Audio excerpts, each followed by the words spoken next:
विश्वभद्रेषु नित्यं भागवत सेवया भगवतीरुत्तमश्लोके भक्तिर्भवती नैष्टिकी। आय वासुदेवाय देवकी नन्दनाय च नन्दगोपकुमाराय गोविन्दाय नमो नमः। ॐ ज्ञानतिमिरन्दस्य ज्ञानाञ्जनशलाकया चक्षुरोन्मिलितं येन तस्मै श्रीगुरवे नमः। श्रीचैतन्यमनोभीष्टं स्थापितं येन भूतले स्वयं रूप कदा मह्यं ददाति स्वपदान्तिकम्। वन्दे श्रीयुतापदकमलं श्रीगुरून् वैष्णवांश्च श्रीरूपं साग्रजाता सहगणा रघुनाथान्वितं तां साद्वैतं सावधूतं परिजनसहितं कृष्णचैतन्यदेवं श्रीराधा कृष्णपदान् सहगणा ललिता श्रीविशाखान्वितांश्च हे कृष्णा करुणा सिन्धु बलो जगत्पते गोपेश गोपिका कान्त राधा कान्त नमोस्तुते। तप्त कांचन गौरांगी राधे वृंदावनेश्वरी वृषभानुसुते देवी प्रणमामि हरिप्रिये। वाञ्छा कल्पतरुभ्यश्च कृपासिन्धुभ्यैव च पतितानां पावनेभ्यो वैष्णवेभ्यो नमो नमः। जय श्री कृष्ण चैतन्य प्रभु नित्यानंद श्री अद्वैत गदाधर श्रीवासादि गौर भक्तवृंद। हरे कृष्णा कृष्णा कृष्णा हरे हरे हरे राम राम राम हरे कृष्ण हरे Krishna Hare Hare Krishna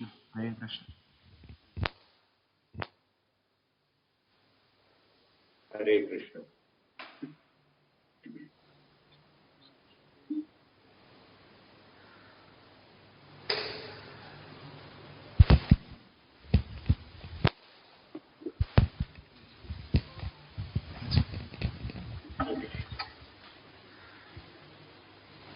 I hope you are able to hear me clearly. Yes, bro. So, we are at the end of the third canto, fifth chapter. In yesterday's class, we began discussing the prayers offered by the personified devatas who are in charge of the different senses. The personified devatas, they were unable to perform their service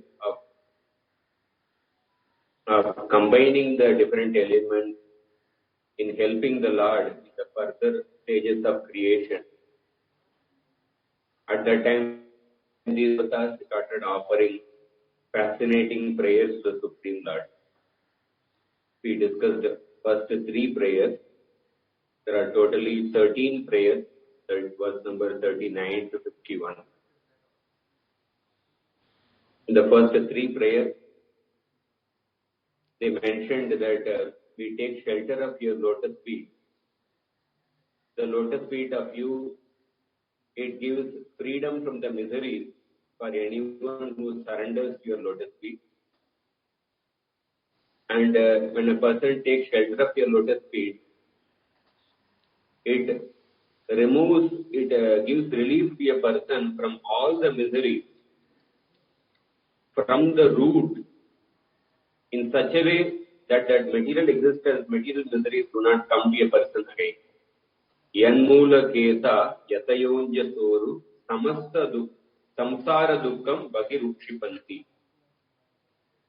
And then in the second prayer, which they offered in the 40th verse,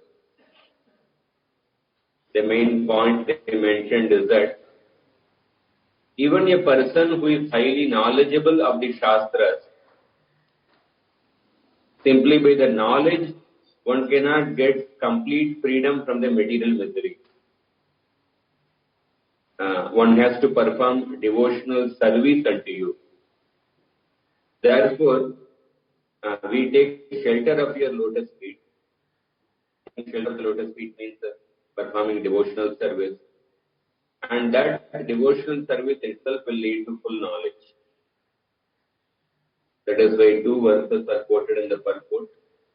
Tesham Satada Yuktanam Bhajatam Priti Purvakam Vasudeve Bhagavati Bhakti Yoga Prayojita Janayat Yashu Vairagyam Jnanam Chayata Hetukam. And then in the third verse, they offered a prayer that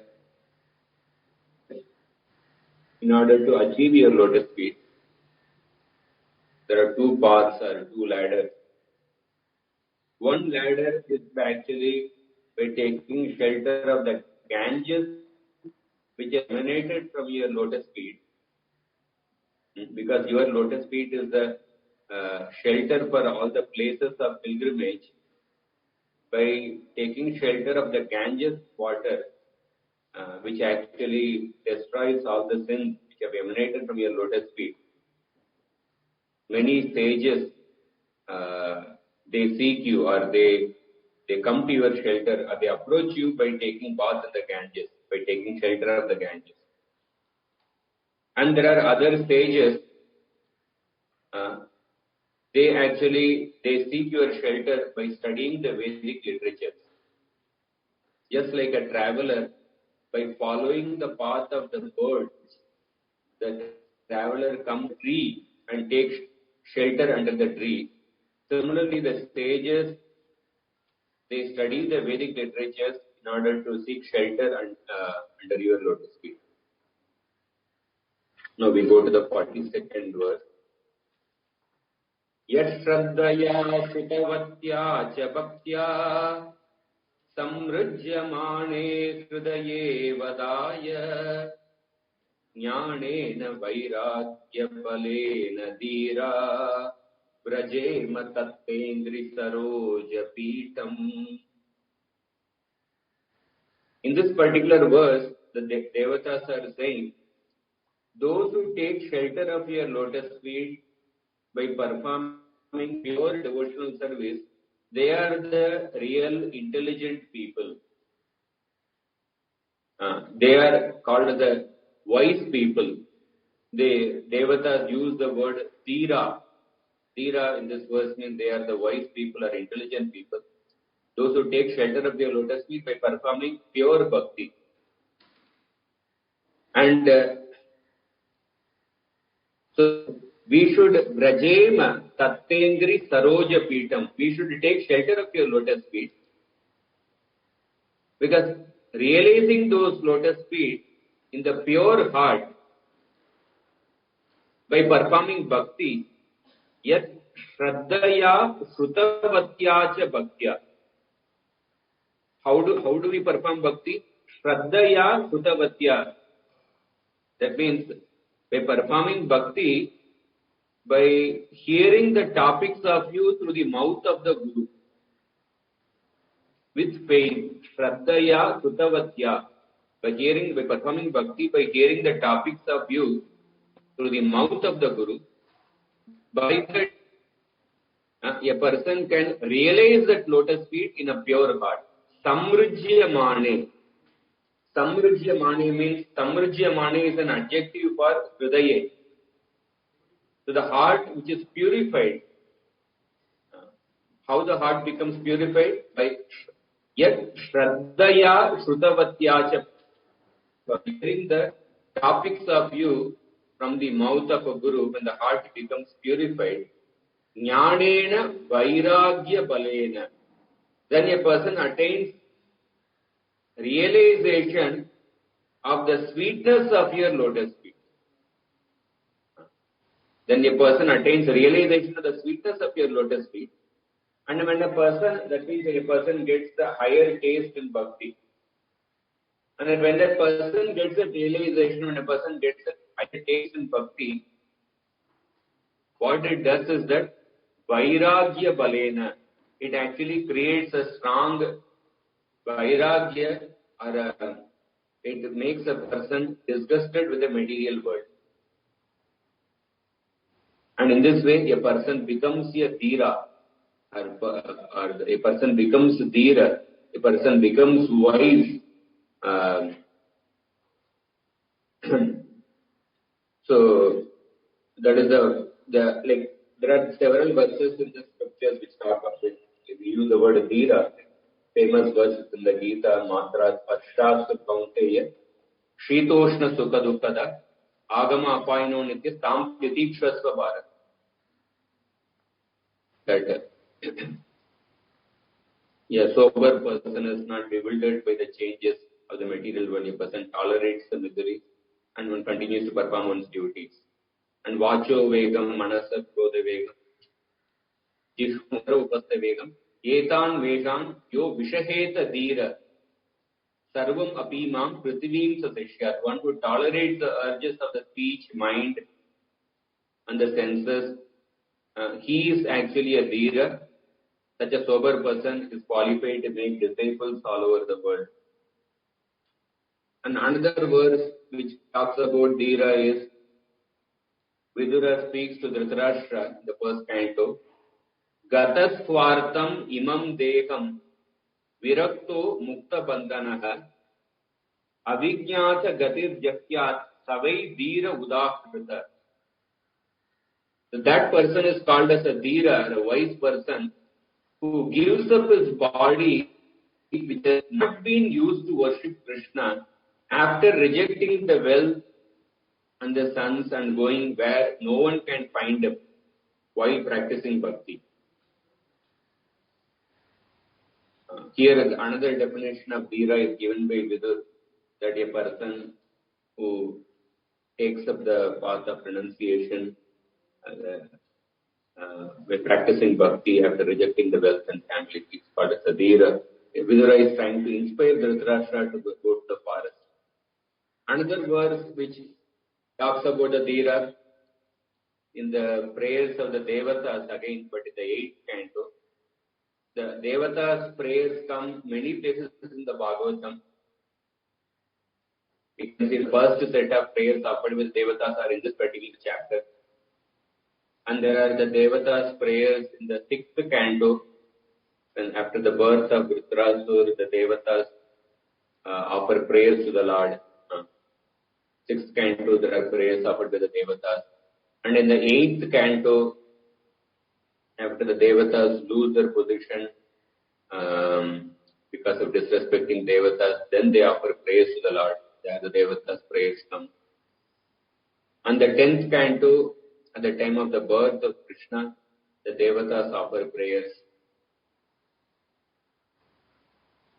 In fact, in the 10th canto, beginning also, first chapter, Devatas, along with Brahma, they go to the shore of the milk ocean. There, the Devatas praise. 10th canto, second chapter, the praise of the Devatas are there.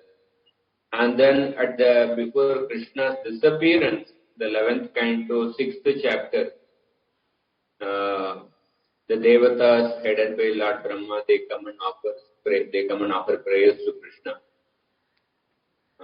These are some sections I remember. So we can see there are so many sections in which Devatas offer praise to the Lord. And also in the 4th canto, the Daksha Yajna episode, also we can see all the Devatas also offered praise along with others. So in the 8th canto also in the Devatas prayer they use the word dhira, 8.5.9. Yayeka varnam tamasa param tad alokam avyaktam ananta param Asam chakaro pasuparnamenam upasate yoga ratena dhira. We offer respect to the Lord who is beyond darkness, who is unseen by all people, invisible, beyond the description of words, and seated on Garuda, whom the yogi, seated on his chariot of yoga, who never gives up the worships using the syllable Om. Here the word Dhira is described in the way that when a yogi never gives up the worship of the Supreme Lord, he is called as a Dhira. So in that way, we see that there are many verses in the word Dhira is actually mentioned. Essentially, this verse says that when a person takes shelter of your lotus feet by hearing from the mouth of a guru with a purified heart, then a person becomes detached from the material world. He is the really intelligent person. Vichakshanaya charanopasadana sangam yudasyo ubayontaratmanaha vindantihi brahma gatim gataklamas tasmai shubhadra shravase namo namaha. Shukdev Goswami offers prayers. Vichakshana, the highly intellectual people, the highly intelligent people, they take shelter of the Lord's lotus feet. That means anybody who takes shelter of devotional service, he is actually highly intelligent. So here, the Prabhupada says that the culture of self-knowledge can bring about detachment from material affection, and without such a detachment, there is no meaning to knowledge. And the most stubborn attachment for material enjoyment is sex life. One who is attached to sex life is to be understood as devoid of knowledge. And knowledge must be followed by detachment. And these two essentials for self-realization, that is knowledge and detachment, they become manifest very quickly if one takes to devotional service. So Dhira, Prabhupada says that Dhira also means that a person who is undisturbed, even when there is a cause of disturbance, he is called as a Dhira. So here he quotes the words of Yamunacharya. Yamunacharya said that since my heart has been overwhelmed by the devotional service of Krishna, that this verse also says that Vrajema Tatrendri Saroja Pitam, since when a person tastes the sweetness of the Lord's lotus feet. So Yamunacharya's verse also mentions similar to this verse. Since my heart has been overwhelmed by bhakti, I cannot even think of sex life, and if thoughts of sex come upon me, I at once feel disgust. So Vairagya Balena. So a devotee of the Lord becomes an elevated Dhira by the simple process of meditating in eagerness on the lotus feet of the Lord. So this improvement, just like when a person is hungry and when a person eats a meal, then he can feel factually how his hunger is getting mitigated. So similarly, when a person practices bhakti,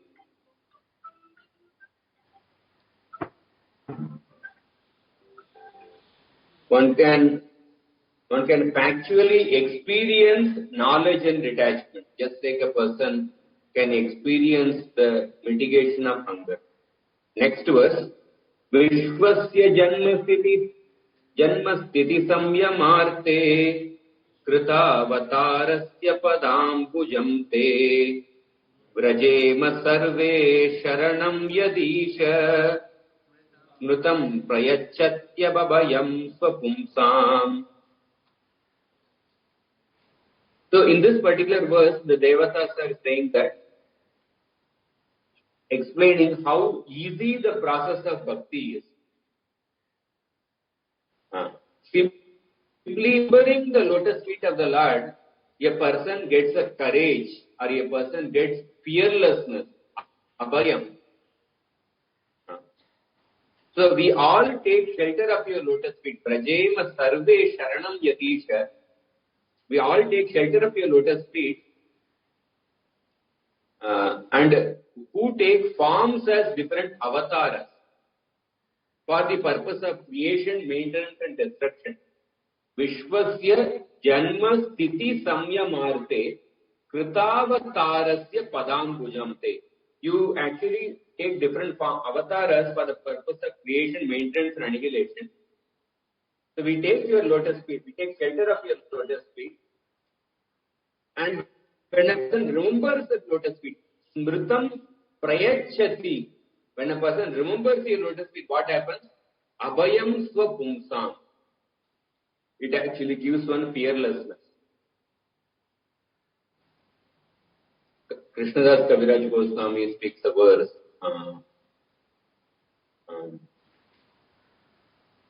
Forgetting that verse. Katanchana smrite yasmin. Katanchana smrite yasmin. Dushkaram sukaro bhave. Vismrute viparitam syat tam chaitanya namamitam. When a person remembers the lotus feet of Lord Chaitanya Mahaprabhu, the most difficult thing becomes easy, and when a person forgets the lotus feet of the Lord, even the most easy things becomes difficult. So smritam prayachati. Why a person gets a courage or a fearlessness. That is the theme of this verse. So Prabhupada says that it is learned from the Vedic scriptures that the Devatas approach Lord Vishnu in the ocean of milk and submit their grievances whenever there is some difficulty in the administration of universal affairs. So,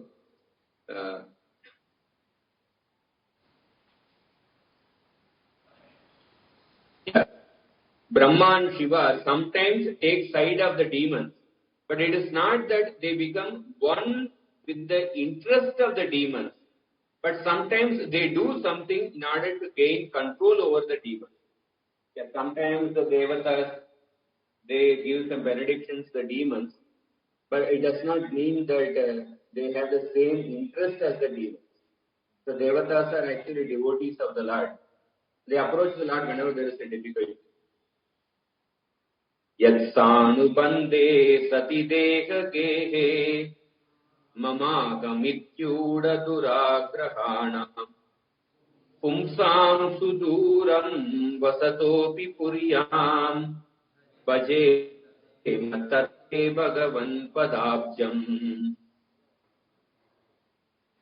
So in this particular verse, the Devatas are saying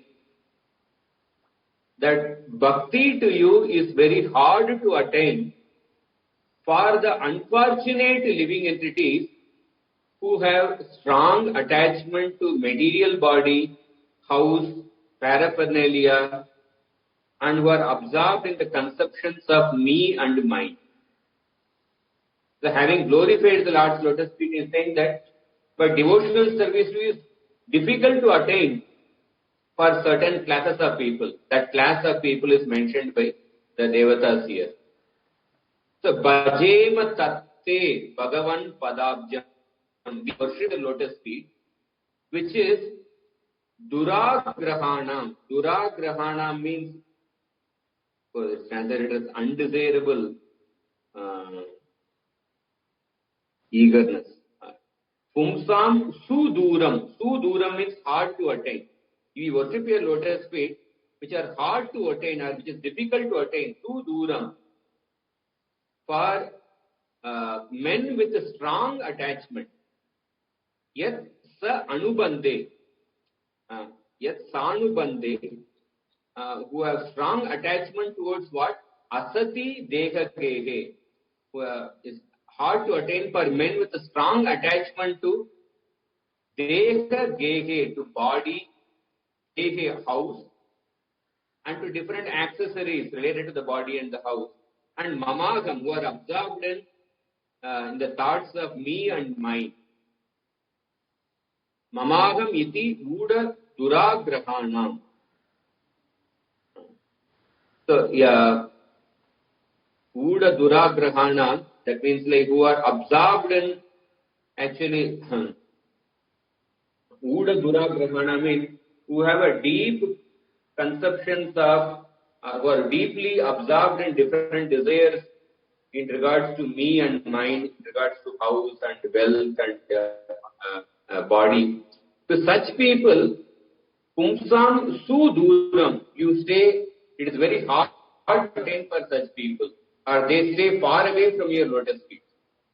And Vasato Api Purvam, that means even though you are actually dwelling in their hearts, even though you are staying in their hearts, but these people, because of their attachment towards me and mine, it is very hard to attain for such people.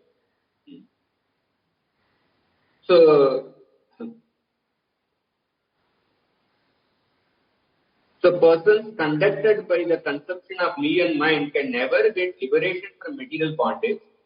But even a person perpetually condemned to the miseries of material existence can get relief from bondage if he simply agrees to hear only Katha. So, this age of Kali is full of sinful reaction and people are more and more addicted to the qualities of this age. But simply by hearing and chanting Krishna Katha, one is sure to go back to birth. So it is like Prabhupada would sometimes say that Indians are so close to Krishna, but they are actually turned away from Krishna. Because they are so close to Krishna in the sense that they are close to Krishna from the point of view of cultural point of view. They are so the Varnashram Dharma culture is still very much prominent in India. But they are turned away from Krishna. But here the Devatas are saying that Lord is their heart, very close to them, just next to the soul. But because of their deep attachment towards me and mine, the Lord is very hard to attain for. So, and then next verse, Tanvai Chasadvrittibir Abhirakshim, Tanvai Chasadvrittibirakshabirye Parakritantar Manasa Paresha Ato na Pashyanturgayanunam Yete Padanyasa Vilasa Lakshya. So in this particular verse, the Devatas are saying, why do these unfortunate living entities not take to pure bhakti? If the pure bhakti is so easy to attain, simply by associating with the devotees, if a person can easily attain bhakti, why do the unfortunate jivas not take to pure bhakti? Because just previous verse, Devatas mentioned that how the process of bhakti is so easy. Simply by remembering one's lotus feet, one can attain fearlessness. But the bhakti is so easy, then why do the unfortunate jivas not take to pure bhakti? The Devatas are giving an answer, because these unfortunate jivas, they are strongly associated with the material senses. And they are engrossed in material enjoyment, and therefore they do not see the devotees who are simply satisfied with remembering and singing the stories of your pastimes. And because these unfortunate jivas, they have an offensive thinking, they do not recognize the devotees. Because they have offensive thinking, they do not recognize the devotees, and they don't see how the devotees are simply satisfied with remembering and singing the story, and therefore they don't take to pure bhakti. So here they say that, O praiseworthy Supreme Lord, Urugaya means the praiseworthy Lord, O Supreme Lord who is most praiseworthy. Those people whose inner minds are stolen far away by the material senses. Tanvai asad vrittibir akshibir. So akshibir can refer to the tanvis. Yeah. Tanvai asad vrittibir akshibir pa kritantar manasa paresha. So krita means Kamai says krita jnana. Those whose knowledge is stolen away. Similarly here, Parakrita Antar Manasa. Antar Manasa means the inner mind. The Parakrita Antar Manasa. The inner minds are stolen far away. How they are stolen far away? The first line, Asad Vrittibir Akshibir Ye. Their inner minds are stolen far away by the material senses. So Akshibir refers to, not only Aksha refers to the, it can refer to only I, but Aksha can refer to all the senses. Because the inner minds are away by the material senses, Akshibir, Asad Vrittibir Akshibir Ye, because the senses are influenced by the external energy of the Lord. They do not, because of that, Ataha na pashyanti. Na pashyanti. Because of that, these people, they do not see the devotees. They do not see the devotees. And what is the nature of the devotees? Yete padan nyasa vilasa lakshmiya. Padan nyasa vilasa lakshmiya. That means they do not see the devotees who have reached the success by the wealth of remembering and glorifying your pastimes. The devotees have the Lakshmi. What is the wealth the devotees are possessing? The wealth possessed by the devotees is that they are satisfied with, they have the wealth of the taste from hearing and chanting. Or they have the wealth of remembering and glorifying your pastimes. They have the self-satisfaction coming from hearing and chanting your glories. And these materialistic people, they do not see the devotees. And why they...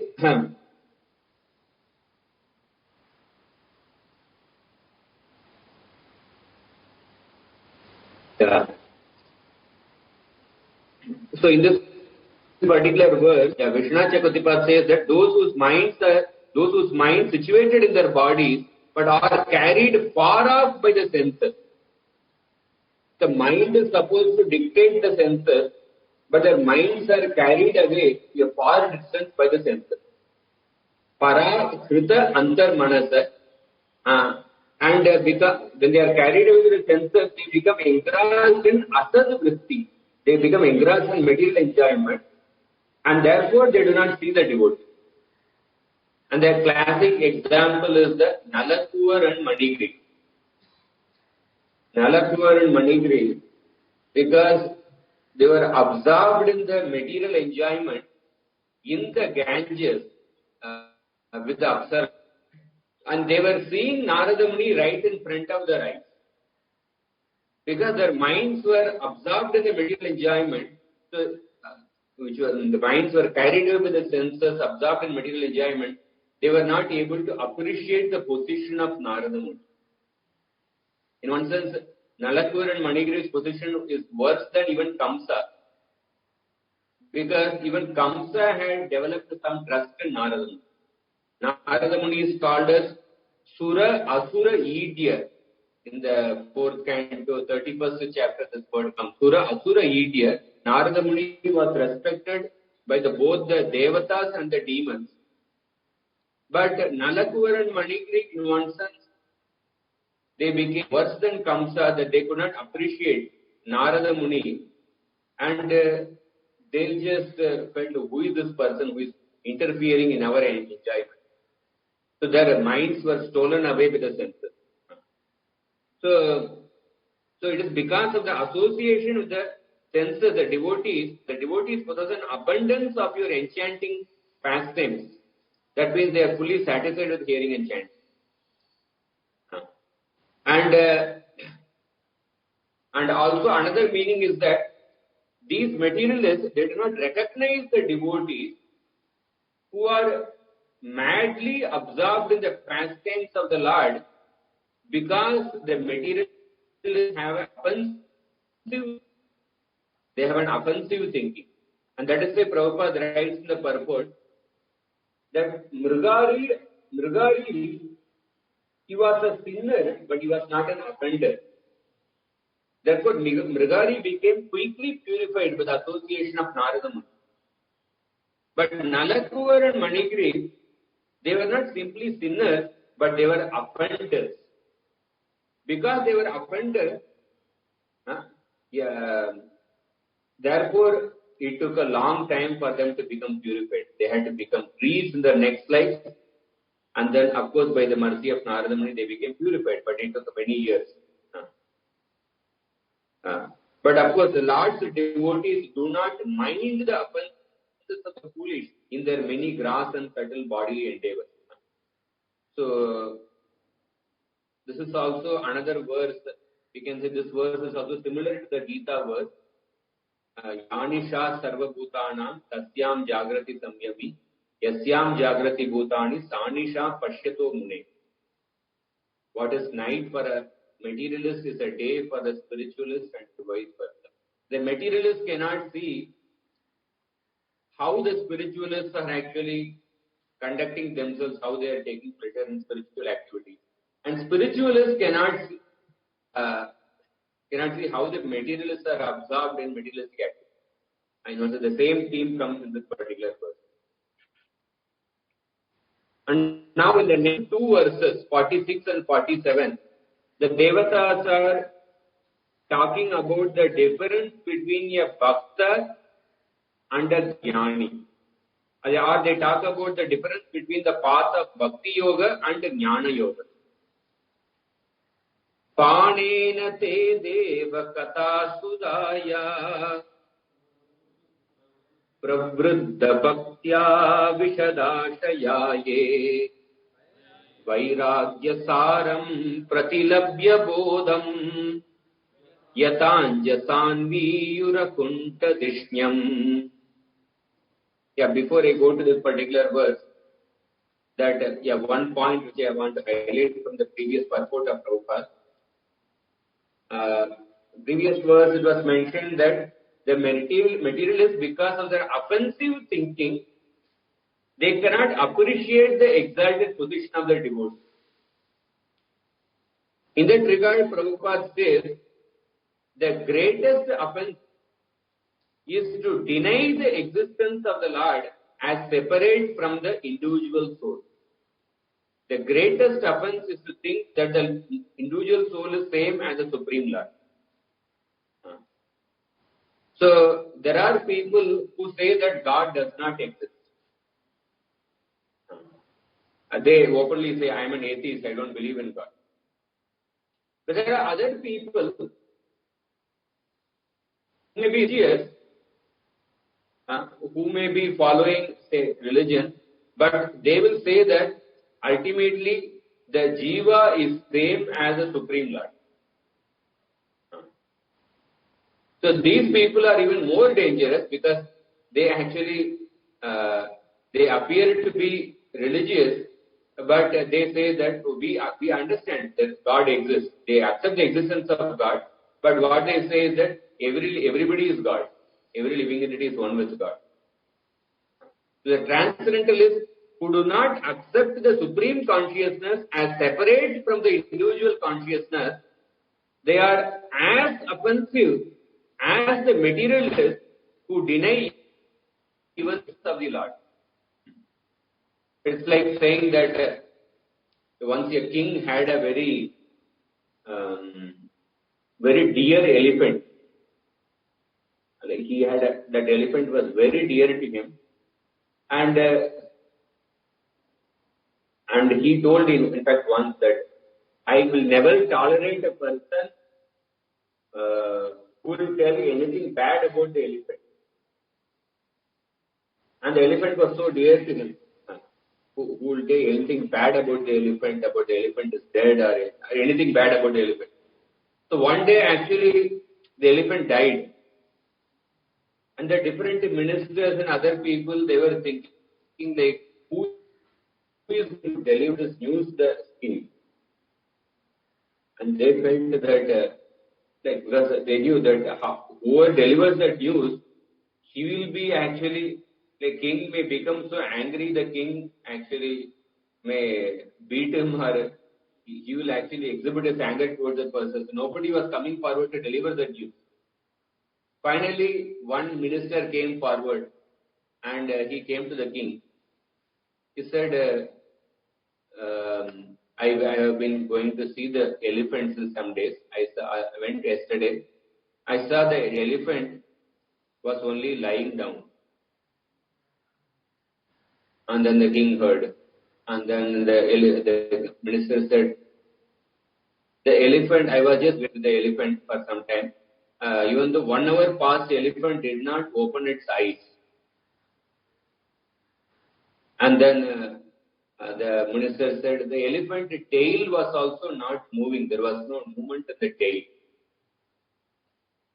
And then I kept my hand near the elephant's whatever nostril or this one. But there was no breathing coming out of the elephant. And I tried to feed the elephant, but the elephant did not even move. And I tried to beat the elephant, but the elephant did not open its eyes.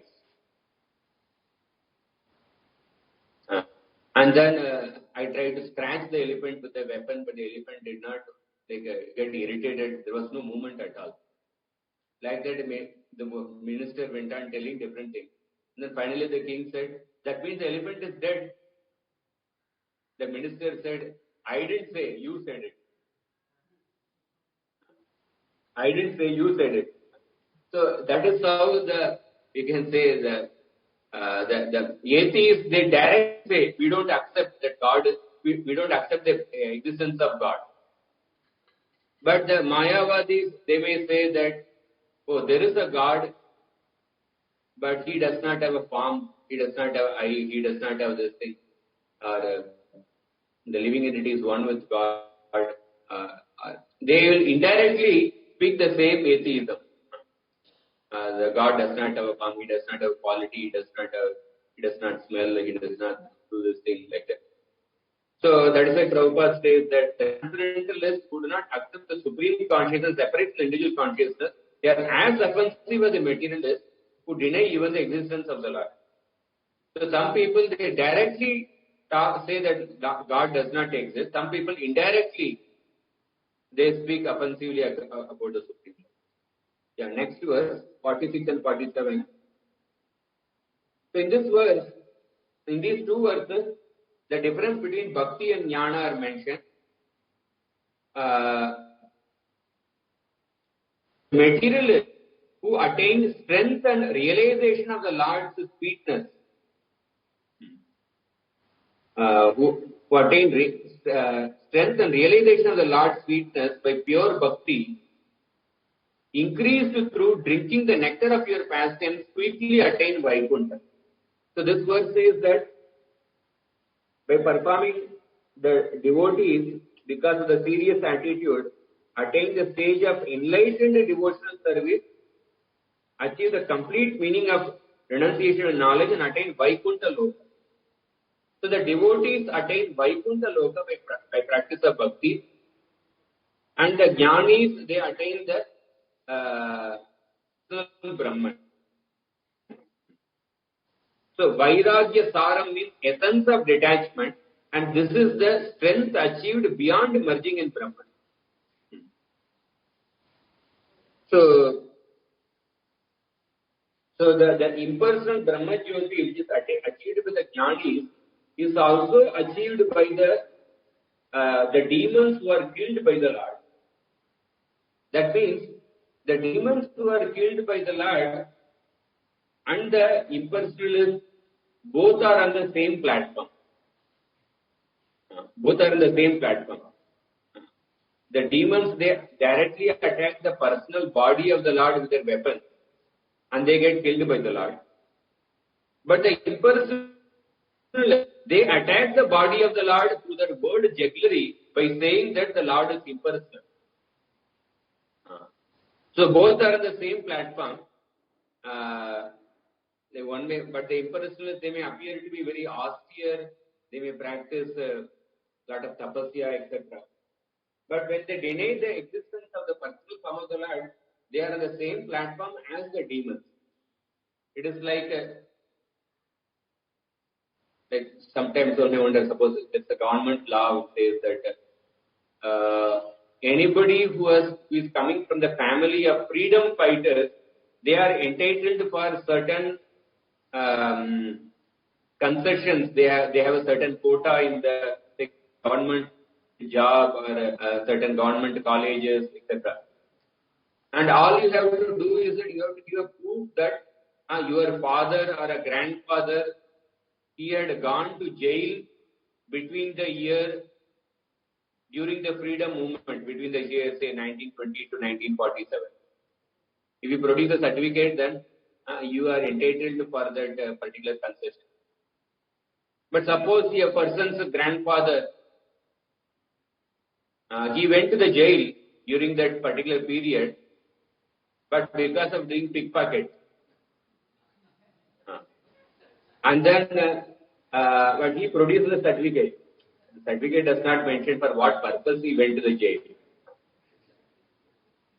And if that person whose grandfather went to the jail for doing some pickpocket or some murder, and if they also get the same concession as a person who comes in the family of two freedom fighters, then one may think that what kind of a rule that even the pickpocketer's grandson also gets the same benefit as the freedom fighter's grandson. So similarly, one may think that how is it justice that the impersonalists who are so austere, who may perform Ashtanga Yoga, who may be very, may have high control of the senses, how can they, how these people and the demons who are killed by the Lord, how they can get same destination? And the demons are generally, they are completely into sense gratification. They don't follow any dharma. They don't follow the shastra. How is it these people and the impersonalists who may be following the shastra, who may have control of the senses, how both can get the same destination? Like that one may question.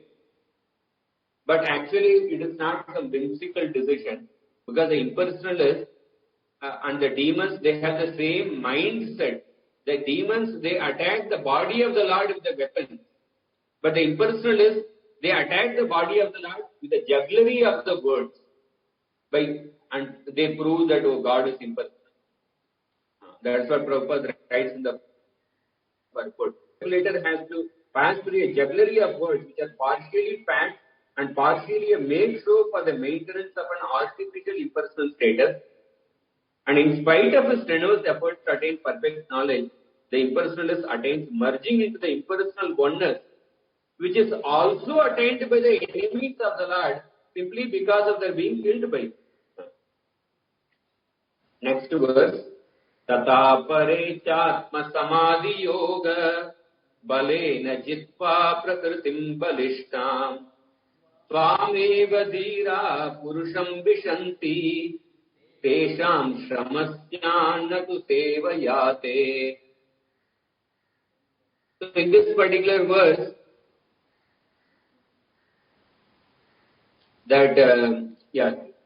so 46 and 47 talk about the compare the path of bhakti versus jnana. The previous verse it mentioned that those who practice bhakti yoga, they attain Vaikuntha. And in this and the jnanis attain the impersonal Brahman. In this verse says that how the practice of jnana marga is very difficult. So this verse is similar to the Gita verse, Klesho adhikataras tesham avyakta satta chetasam avyaktati gatir duktam deka badir avabhyate. So tata apare, the previous verse talked about the devotees. So tata apare, it refers to other people, that means the jnanis. And these jnanis, they only liberation. Jnanis who are desiring only liberation, they balena jitva prakritim balishtam. They conquer the strong material energy. Balena jitva, they conquer the strong material energy by mental concentration, atma samadhi yoga. And they by practicing mind control and ashtanga yoga, etc., they conquer the strong material energy. Prakritim balishtam. Balishtam is the adjective for Prakriti. So balena jitva, they conquer the strong material energy by mental concentration, and by that what to attain? Purusham vishanti, they merge with the Supreme Lord. They merge with the Supreme Lord, and tesham shramasyan natu sevayate.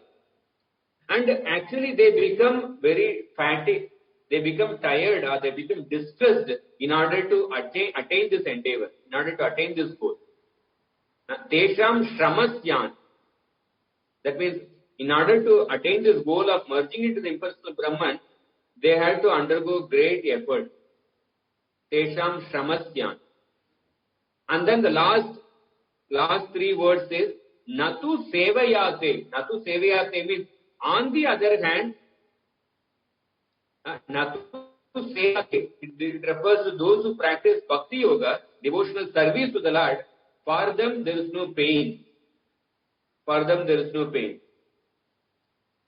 So even there are other verses in the Bhagavatam, again the 10th canto, the Brahmaji's prayers. Shreyash bhakti mudasya te vipo klishyanti ye kevala bodha labdaye tesham asau kleshala eva shishyate nanyat yata tula tushavaгаtina. So those who practice the path of Jnana Marga without the element of bhakti, and they go through intense endeavor, and at the end they don't achieve the result of. Because when the person practices Jnana Marga without the addition of bhakti, they don't achieve the final result. It is like beating an empty husk of grain. In beating, and finally you don't achieve the result of getting the rice. So therefore, even if a person has to say attain impersonal Brahman realization by practicing Jnana Marga, one has to have some element of bhakti, and the path of Jnana Marga is very difficult to practice for an embodied soul. For an embodied soul, it is very difficult. And then Prabhupada says, one may get the question, okay, the Jnana Marga, they go through so much of difficulty. Bhakti Yoga, there is no difficulty, there is no shrama. But then one may say, oh, even in devotional service, there are so many difficulties are there. Sometimes when some common people, when they come for, say, Japa period in the Hare Krishna temple, sometimes they get bewildered, some common people, and they say devotees chanting. Because different devotees, they chant in, say, different posture, and then sometimes common people become bewildered actually. Oh, it's so difficult chanting this japa actually. As if they are constipated or something like that. Sometimes common people really become bewildered. So I think, even one may say that even devotional service is so difficult. One may say that, but yeah, in the sense, devotional service, because in the stage of anishtita bhajana kriya, the stage of unsteady bhakti, because of the force of the anarthas, we feel the difficulty. Just like it tastes bitter for a person who is having a jaundice, the sugarcane juice. But actually, the process of bhakti is a pleasurable process. So the Vishwanath Chakravarti says that in the case of the devotees, they do not become tired by serving the Lord. Rather, the devotees, they go through pain when they don't when they lose an opportunity for service. The devotees go through pain. When they lose an opportunity for service, at that time they go through, that is the real pain of the devotee. So in this way, the path of the Bhakti Yoga and Jnana Yoga are actually compared over here. So although the devotees, they may appear to be going through difficulties, like here Prabhupada gives a very beautiful example. For example, in a family, so when there is a husband and wife are there, when both are there, there will be so many responsibilities for each of them. And there will be sometimes quarrel, there will be difference of opinion, and responsibilities is there, taking care of children and different things are there. But when they are single, apparently they are free from those responsibility and the quarrel and all the different work. But actually, apparently there is a peace. But that peace is like the Brahmananda.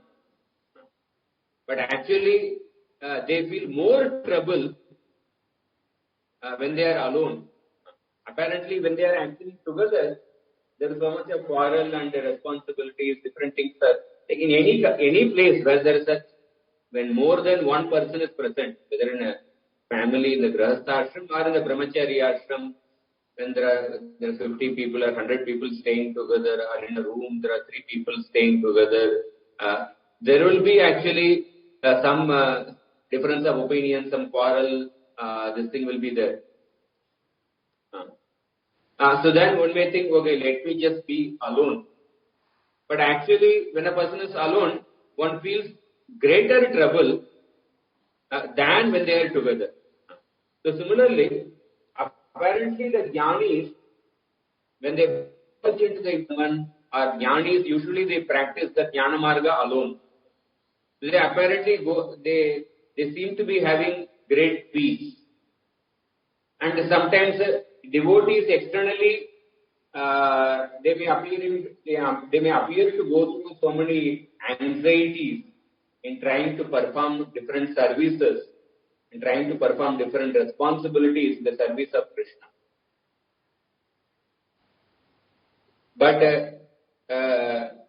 But actually speaking, the jnanis who apparently go through peace, they are going through greater trouble than the devotees who are actually absorbed in different anxieties in the service of Krishna. And that Krishna Chakravarti says that actually devotees go through pain of not attaining service. They do not become tired by serving the Lord. So, on the next verse, so I'll just complete the remaining 4 verses and then I will take some questions if there are any. Then we go to the next chapter. Tatte vayam loka sitrikshayadya Svayānusrishta Triviratma Bhisma Sarve Viyukta Svavihara Tantram Nashaktumastat Pratiharta Vete. So here, now having glorified the Lord in so many ways, now in the last, the Devatas are coming, they are expressing their specific prayer. So first you glorify the Lord and then you actually submit your petition. Samprarthanatmika, Dainya Bodhika and Lalasamai. After having glorified the Lord, then they submit their petition. So then they are saying that we are suffering because of not being able to perform your service. In this verse they say that we are not able to offer the created universe because we are disunited, having contrasting nature. So tatte vayam loka sisrikshayadya. Loka sisrikshaya, you desiring to carry out the creation, sisrikshaya, you desiring to carry out the creation of the universe, you have created us, the Devatas, with 3 natures. Tvaya Anusrishta Tribir Atma Bhisma. You have created us with the three different natures. Three natures means the natures with the Sattva Guna, Rajo Guna and Tamo Guna. Even the first Canto Bhagavatam says that how the people get attracted to the different forms of the Devatas based on the different modes. So you have created us as Devatas with three different natures for the purpose of creation, of creating this universe. And then third and fourth line they say, Sarve Viyukta Swavikara Tantram. Na Shaktumas Tat Pratikartavete. Viyukta means separated or we are disunited. But because we are disunited, Na Shaktumas, we are unable to offer to you, we are unable to perform our service. You want to create the universe, but because we are disunited, we cannot offer to you this universe. We are not able to perform the service of making this universe. We are unable to perform the service of creation. We are unable to offer this service to you, which is your plaything. Swavikara Tantram. This universe is nothing but your plaything. But because we are disunited, a contrasting nature, we are unable to perform this service and we are unable to offer this universe, which is your plaything. So, Sarve Viyukta. So, whenever people have contrasting natures, it will become difficult for them to work together. Like, for example, in the 5th Canto, in the Jadabharat episode, when Rahugan was being carried away by the palanquins, by the palanquin carriers, one person suddenly left, and these palanquin carriers are looking for some other capable person. And they saw this Jadabharat was stout and strong, and they actually called him to carry the palanquin. And Jadabharat came, and but Jadabharat was a highly advanced Paramahamsa, and he saw some ants going, and then he was allowing for the ants to pass by, and therefore he would stop. But the other three people were like ordinary Shudras, and they were not conscious of what is there in the ground, etc. And they were going at a particular speed, and suddenly Jadabharat would stop. So therefore the palanquin would suddenly jerk. Like suppose in a wheel, in a car, three tires are running, one tire does not run. You can imagine what will happen to the car. So the Rahugan would become angry. So in that purport, Prabhupada, Jadabharat was a highly advanced Brahmana or a Paramahamsa, but the other three people were Shudras.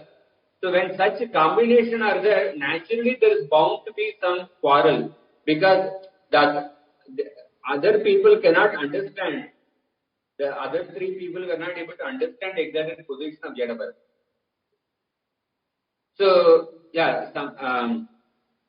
so similarly here the Devatas are saying that because we have contrasting nature, we are disunited, we are unable to offer this service, offer this university. Of course, we cannot, everybody is unique. In every term, every team is different opinion. But some there is extreme difference of opinion, that better Prabhupada would also give somebody some region for preaching, and then he would give another person another region for preaching. But some difference of opinion will always be there, but there is extreme difference of opinion, like Samudra Manthan. After Garuda came and brought the Mandara mountain, Lord said that, okay, now your service is over, you may go back. Because later the Vasuki is going to come and perform the service. And Vasuki and Garuda, they have opposite natures. Therefore, he said, now you may go back. Sometimes when it's completely opposite natures, then okay, it's better to separate. But sometimes, there will be, some differences will be there. So we have to learn to respect those differences or celebrate the differences. We have to learn to respect the differences in any relationship, in any team, in a family or in a temple. Because the Devatas are actually offering this. So we want to perform this service, but we are unable to perform this service. So Prabhupada writes a beautiful purport. It's a short purport. And the next verse, Next verse they say that, the next verse the Devatas are expressing 4 desires. They are specifically offering 4 desires. Yavad balim te jakarama kale yata vayam channamadama yatra yato vayesham tayimehi loka balim haranto namadantha. They say, O birthless Lord, Ajay, O Lord who is unborn, that the first desire they offer is that Yavat balim te aja harama kale. At the appropriate time, we want to offer complete articles of worship to you. This is our first desire. Yavat balim means articles of worship. We want to, our first desire is that we want to offer different articles of worship unto you. That means like we want to, in order to do that, we want to construct the different host of playthings in the form of the material world composed of men, devatas, various houses, plants, trees. All these things we want to construct, because by this we want to offer the different articles of worship unto you. And the second prayer they say is the second line, Yata vayam cha annam adama yatra. And we should get our food. We should be able to eat our food. Because we are functions of your Maya Shakti, we should be able to eat our food. We are actually, they consider the Supreme Vishnu as the master, as the king. They consider themselves as the servants. They say that just like being ordered by the king, all the citizens of the king, they eat food to the full satisfaction for subsistence. Similarly, under your order, we should be able to eat our food. That's the second prayer they offer. And the third prayer in the third line, Yata ubayeshamta imegi loka. Yatopayeshamta imegi loka, that means ime loka, all the living entities, such as the devatas and the animals, who are functions of your Jiva Shakti, they should also offer objects to you and us.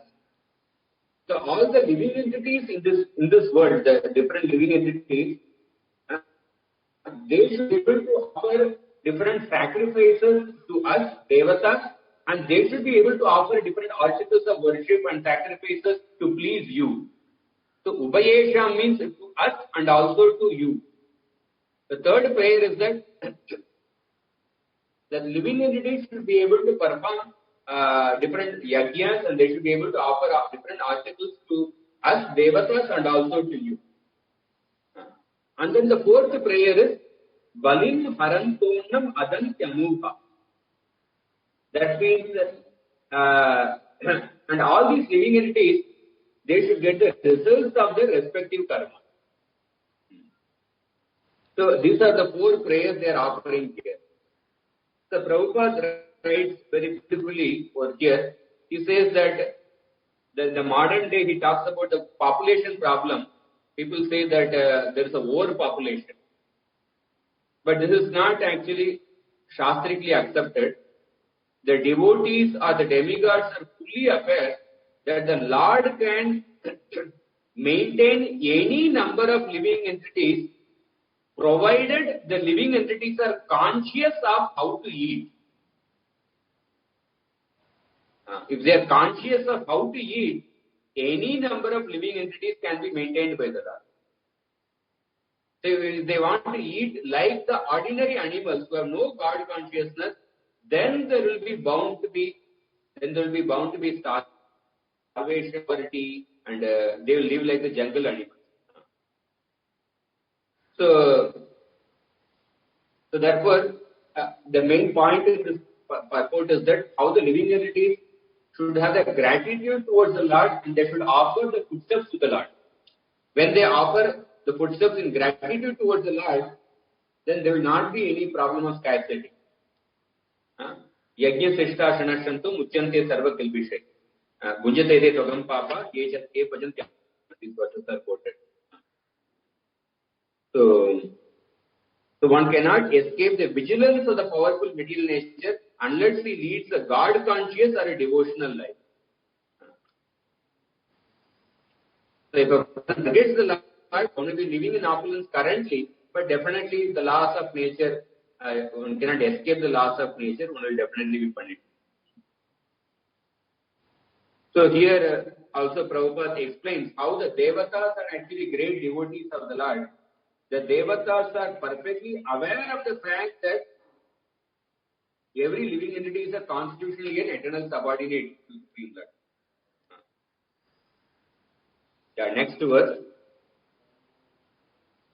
Swamna Surana Masisanvayana Kutastha Adya Purusha Purana Samdeva Shakyam Gunakarma Yonau Retasvajayam Kavimada Deja.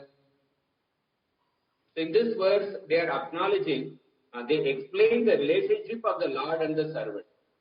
You are our father and we are your sons. We are supposed to serve you just like the son serves the father. Just like Krishna declares that I am the seed-giving father of all the living entities, that declaration is actually confirmed by the Devatas. You are to be served like the father. So far as Devatas who have some power of creation, I'll read Prabhupada's translation. You are the original personal founder of all the Devatas and the orders to the different gradations. Yet you are the oldest and are unchanged. And you have no source of, and you have impregnated the external energy with the semen of the total living entities, and yet you are unborn. Because you are the seed-giving father of all the living entities, you are to be served like a father.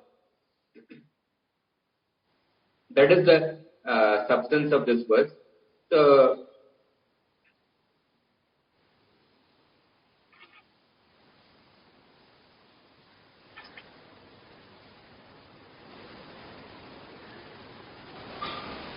yeah, the Lord is actually the father of all the living entities, but when the Lord descends to this world, sometimes he may particularly choose to accept one of his own devotee as the father. But he is independent in choosing who will become his father. Like Nardev chose the pillar as the father. So, the last verse. Tato vayam mat pramukaya darte babu vimatman karavama kimme Vamnasvachakshu paridehi shaktya deva kriyarte yadanugrahana. So in this particular verse, the final prayer they are saying that with the mood of how can we carry out our this creation. So to carry out this creation, you please give your mercy and you give knowledge and you give the power to the other's body. You give your mercy, knowledge and the power to create others' body. So you see, for accomplishing any activity, any task, we need three things. Bhakti, Shakti and Yukti. Bhakti, one should have devotion to the Lord. Only by devotion one can get the mercy of the Lord.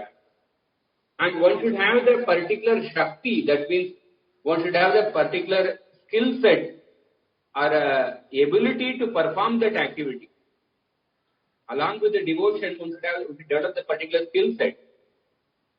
And then one should also have the Yukti. Yukti means one should have the right strategy as to how to employ skills. So that is, we can say, the knowledge aspect.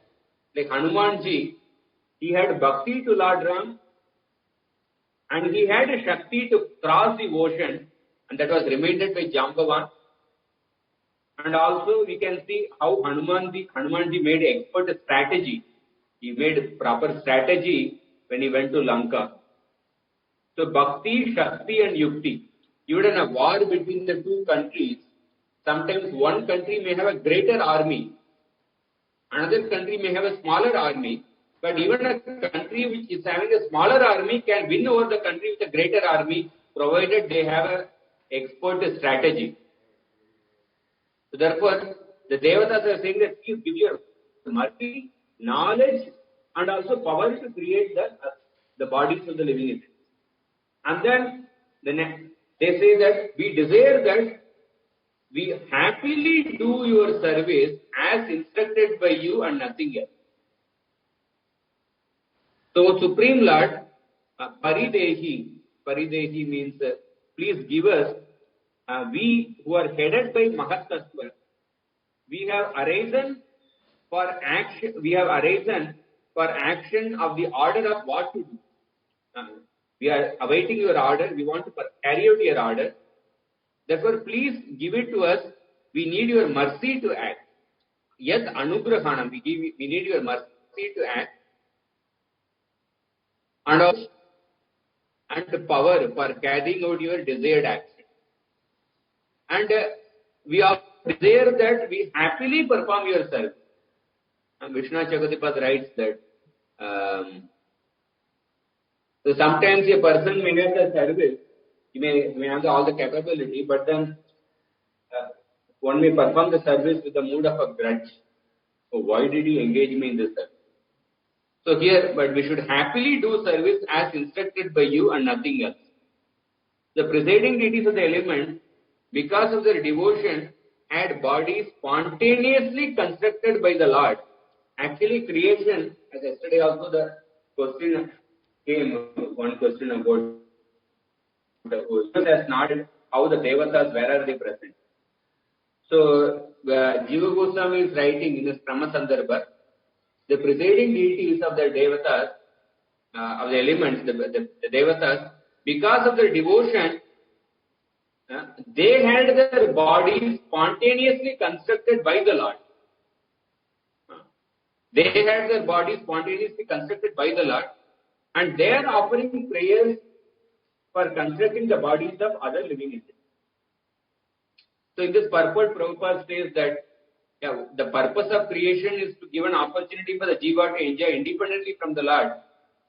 But there is a divine plan behind the creation that is not for the sense gratification of the Jiva, but for the sense gratification of the Supreme Lord. That means ultimately the Jiva should come to the point of devotional service and they engage in the service of the Supreme Lord. And then Prabhupada says that which living entity, demigods are also Jivas, but demigods are those living entities who understand the constitutional position that they are the eternal servants of the Lord. But at the same time, these living entities have a desire to lord it over material energy. So such devotees who have a desire to lord it over material energy, they are given the position of the Devatas. And they are put in charge of managing the affairs of the creation.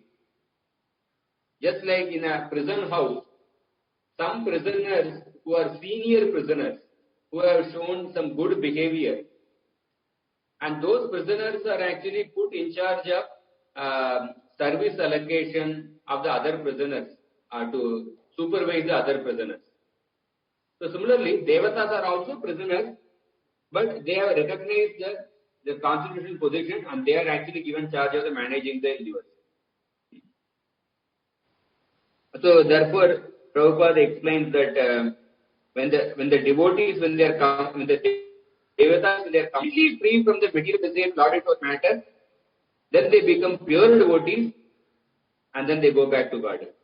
Therefore, any living entity who desires the position in the material world may desire so in the service of the Lord and may seek power and intelligence from the Lord as exemplified by the Devatas in this particular verse.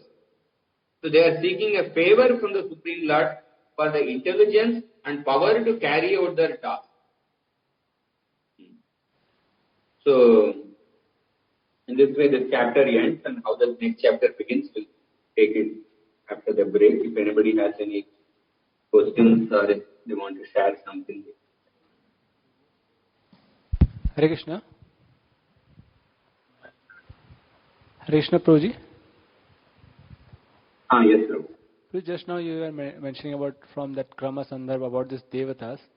So, like these devatas, like as we were discussing like yesterday also, like they are beyond the universe, not the devatas of within the universe, like at the time of the creation. So they always exist, and they are created from the Mahavishnu. Yes. So at this time the universe has not been created, and the Lord has created the devatas. And the devatas' bodies have been formed. Because the very fact that they are offering prayers, that means they must be having a mouth. They are offering. That means their body has been created. So their body has been created, but they are outside the universe at this point. And then we will see the next chapter, how the universe is created, and then how the creation proceeds. That will be described.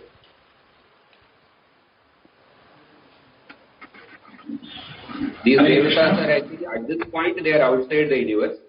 See, there are, at this point, they are outside the universe, but after the universe is created, they will come within the universe and they will perform their different roles. So, like generally we hear in the Madhva Sampradaya about Mukhya Prana. So that is also their part of this, the Devatas here. Because the different types of Devatas are also mentioned. Like Dik Devta, Surya, Vayu, this all. So the Surya, how to understand it, is there beyond the universe? In the beginning, when the creation is not yet, the beginning stage of creation, they are actually in the outside the universe. The universe has not been created.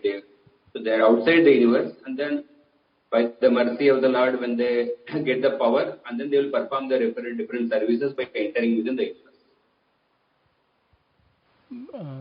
I didn't get the exact question. Because within the universe, the Devatas, they will be living entities according to the karma. They have achieved those bodies of the Devatas.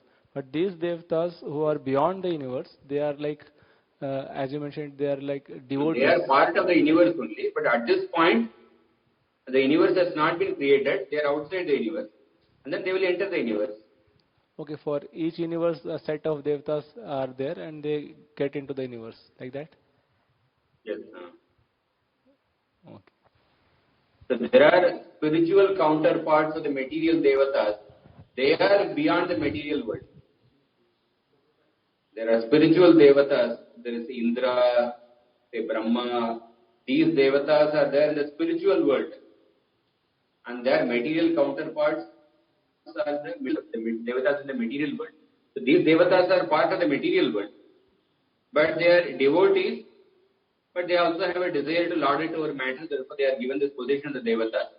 So initially, by the mercy of the Lord, they have developed their bodies, and then they will actually perform the roles for entering the universe. So just like we call Brahmaji as Swayambhu, so these devatas are like that, we can call them as Swayambhu because they are born from the Lord directly. So it is not mentioned that they are born from the Lord, they are born from the Ahankara. Ahankara in the Tamoguna, the Ahankara in Sattvaguna, from Ahankara and Sattvaguna arises the mind and the devatas. Mind, the sense devatas. So these devatas are ultimately Lord, the source of everyone, but Brahmaji is directly born from the navel of the Lord. Yeah. In fact, that will be described in the 8th chapter, Brahma's birth. Yeah, generally Lord, the source of everyone in that sense, but Brahmaji is directly born from the navel of the Lord. But these are devatas who are in charge of the elements.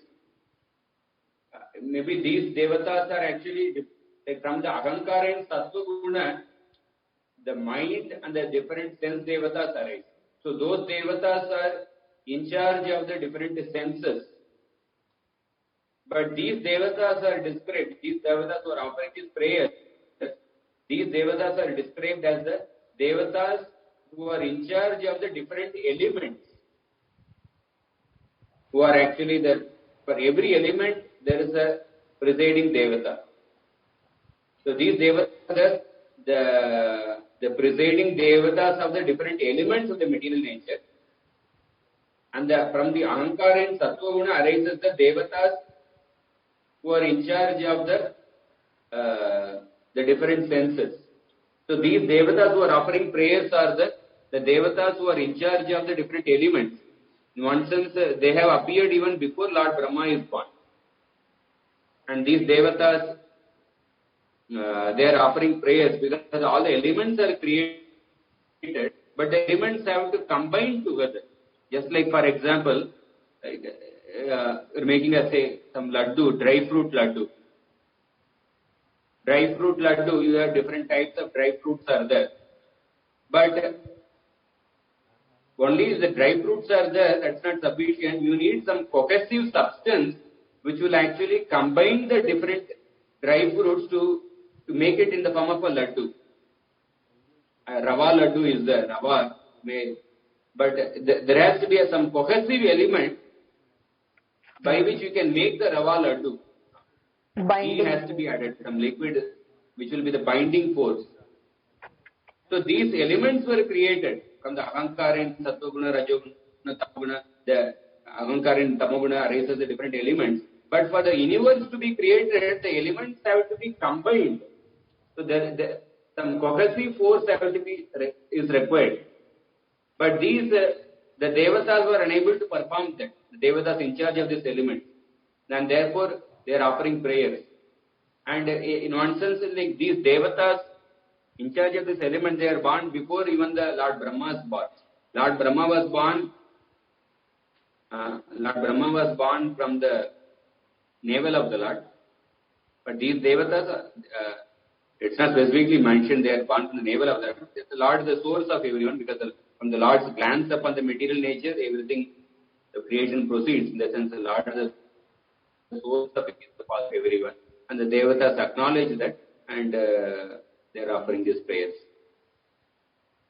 Generally, we say that these, like, can we say that these devatas are like different limbs of the Mahavishnu, and the devatas which will be within the universe, they will be different limbs of the Virat Purusha, as mentioned in the next chapter. So in that way, this can be said.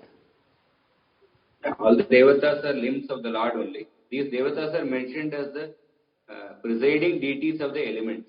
That is how the verses are describing.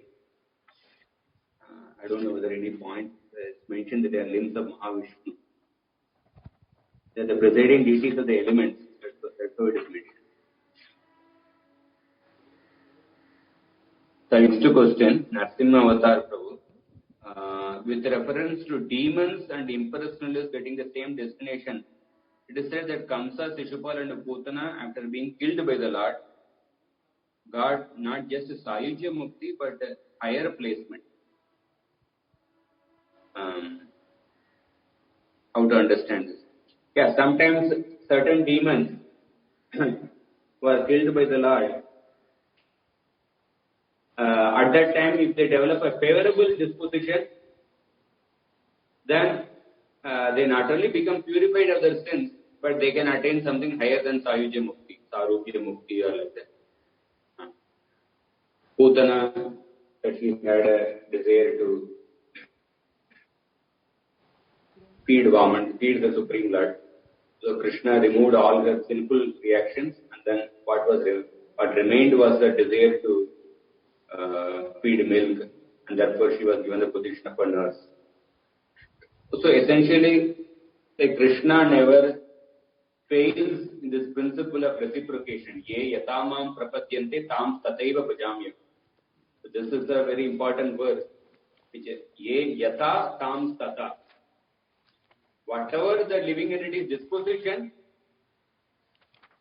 and the Lord will reward exactly according to that. He will never fail, he will never offer something more or something less.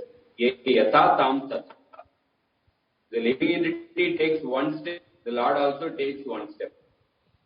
So the Lord's one step is something like 100 times greater than our one step. Therefore, a devotee feels that, a devotee in his heart he feels, oh, I did so little to Krishna, but Krishna reciprocated much more than my offering to him. Sudama said that I offered just a little bit of chipped rice, but what is Krishna's reciprocation? It is completely disproportionate to what I offered.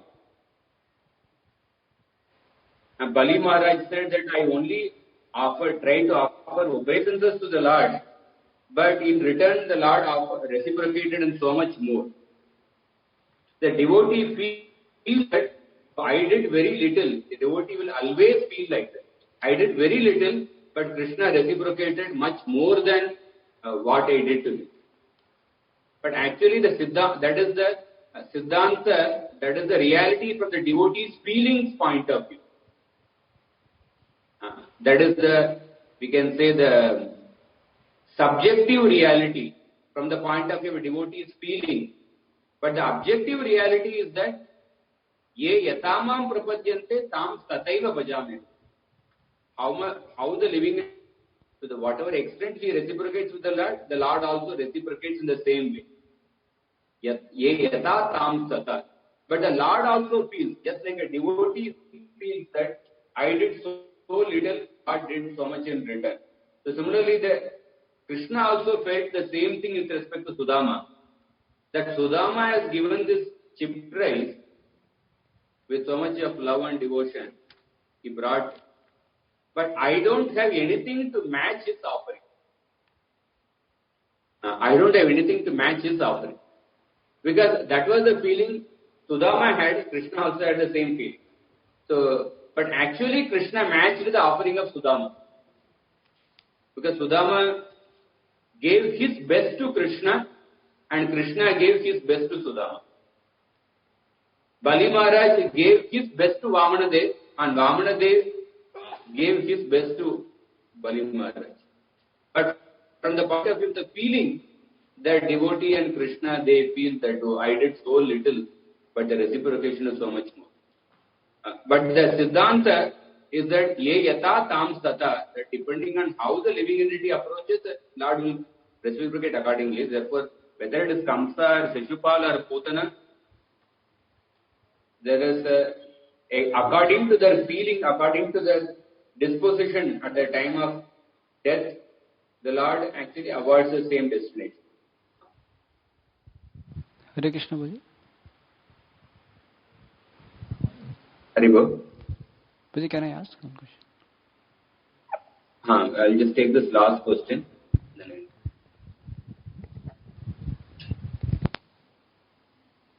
Haribo. Okay. Prabhuji, this in 45th purport, as it is mentioned about those impersonalists, they are offending the lotus feet of the Lord by denying the form of the Lord. So, actually the impersonalists, those who offend Lord like that, those who don't accept only. So I also have heard that they go to hell. They don't even merge into Brahma Jyoti. At the same time, like I also have heard this also, that those who accept the form of the Lord, but they're attached to Brahma Jyoti, they may be more attached to impersonal conception. So then they go to Brahma Jyoti, they may stay there. So first question was that, is it like that only, that when they offend then they go to hell? That is one first question. Second question is, if they suppose have the understanding of personal form of the Lord, and because of their more attachment to impersonal worship, they may go to Brahma Jyoti. So then are they aware that they are separate from the Lord? Means they may be in Brahma Jyoti, but they understand that I am not because the Mayavadis, they think they are part of the Lord, they are Lord only. They become one with God. But these people, those who have the understanding of the form of the Lord, and because of their attachment to impersonal Brahma Jyoti, they go there, they remain individual spark, and they have the understanding that they are separate from the Lord. But they have no attachment to the service to the Lord or form of the Lord that much, so they just remain there only. They just remain a particle in the Brahma Jyoti. Yeah, yes. Just remain as one particle in the Brahma Jyoti. And they, in devotional service, is the higher pleasure. So therefore they seek the Brahmananda, and they may have understanding of the personal form of the Lord. Because even for achieving Brahma Jyoti, one has to have some element of bhakti. Therefore, one may perform some element of bhakti. They may have the understanding of personal form of the Lord. But they think that merging into the impersonal Brahman is the highest. Therefore, they merge into the impersonal Brahman, they remain as a particle over.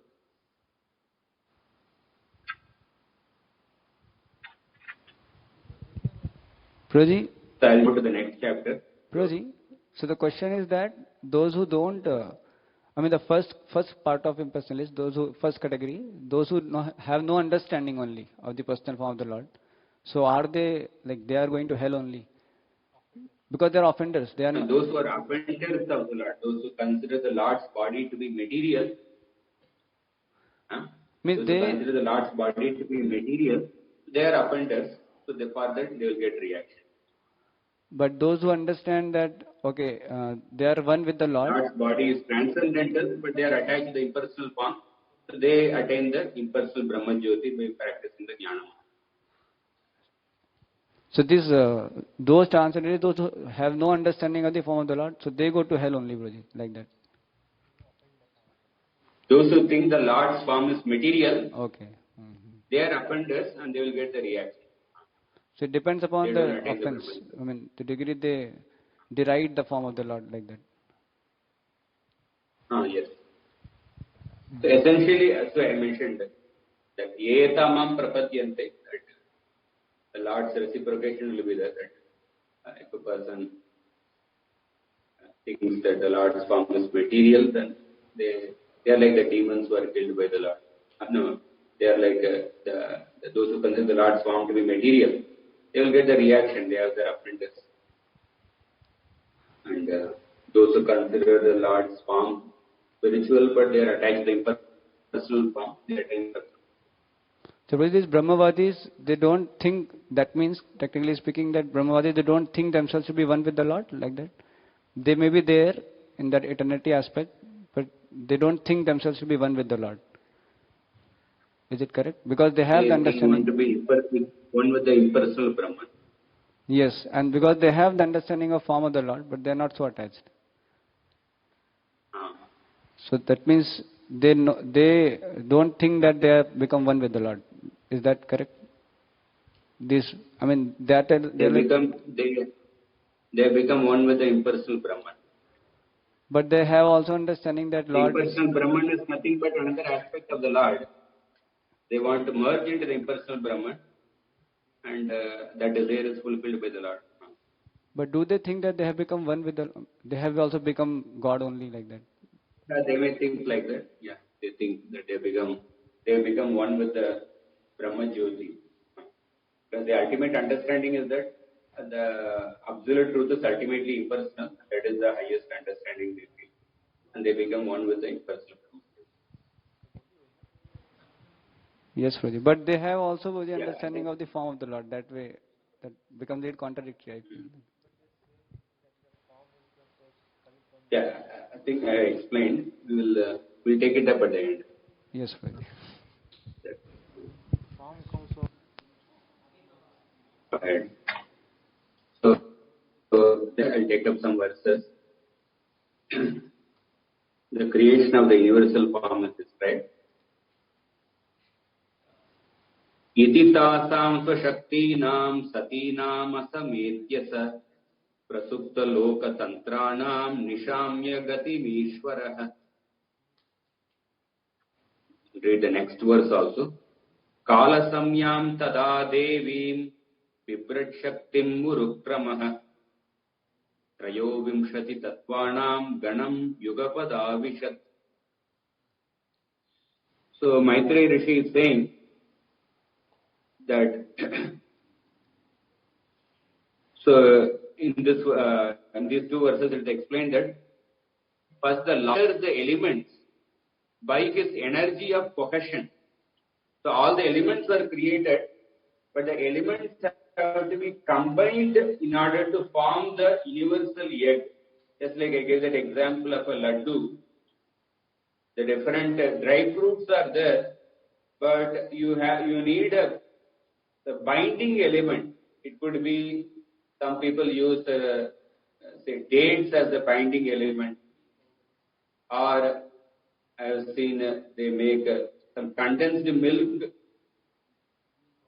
as a binding element, or a ghee as a binding element. So they have to be the binding element is required. So the Lord actually enters the elements by his energy of cohesion. The cohesive energy is like the binding force. So he enters the elements by his energy of cohesion, and then he will enter the each and every element as the Paramatma. So in two ways the Lord enters. The Lord enters by his cohesive energy, and then the Lord enters each and every element as the Paramatma. So seeing the sleeping state in creating the universe, because the elements were unmixed, the Lord first by his energy of cohesion appearing through time, and then as the Antaryami entered the 20 simultaneously. So that's what is explained in the Prabhupada says in the second purport. All these elements are combined together with the influence of time and are again dissolved in the course of time. So time is the energy of the Lord and acts in their own way by the direction of the Lord. Just 1 minute. The battery is going down.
So,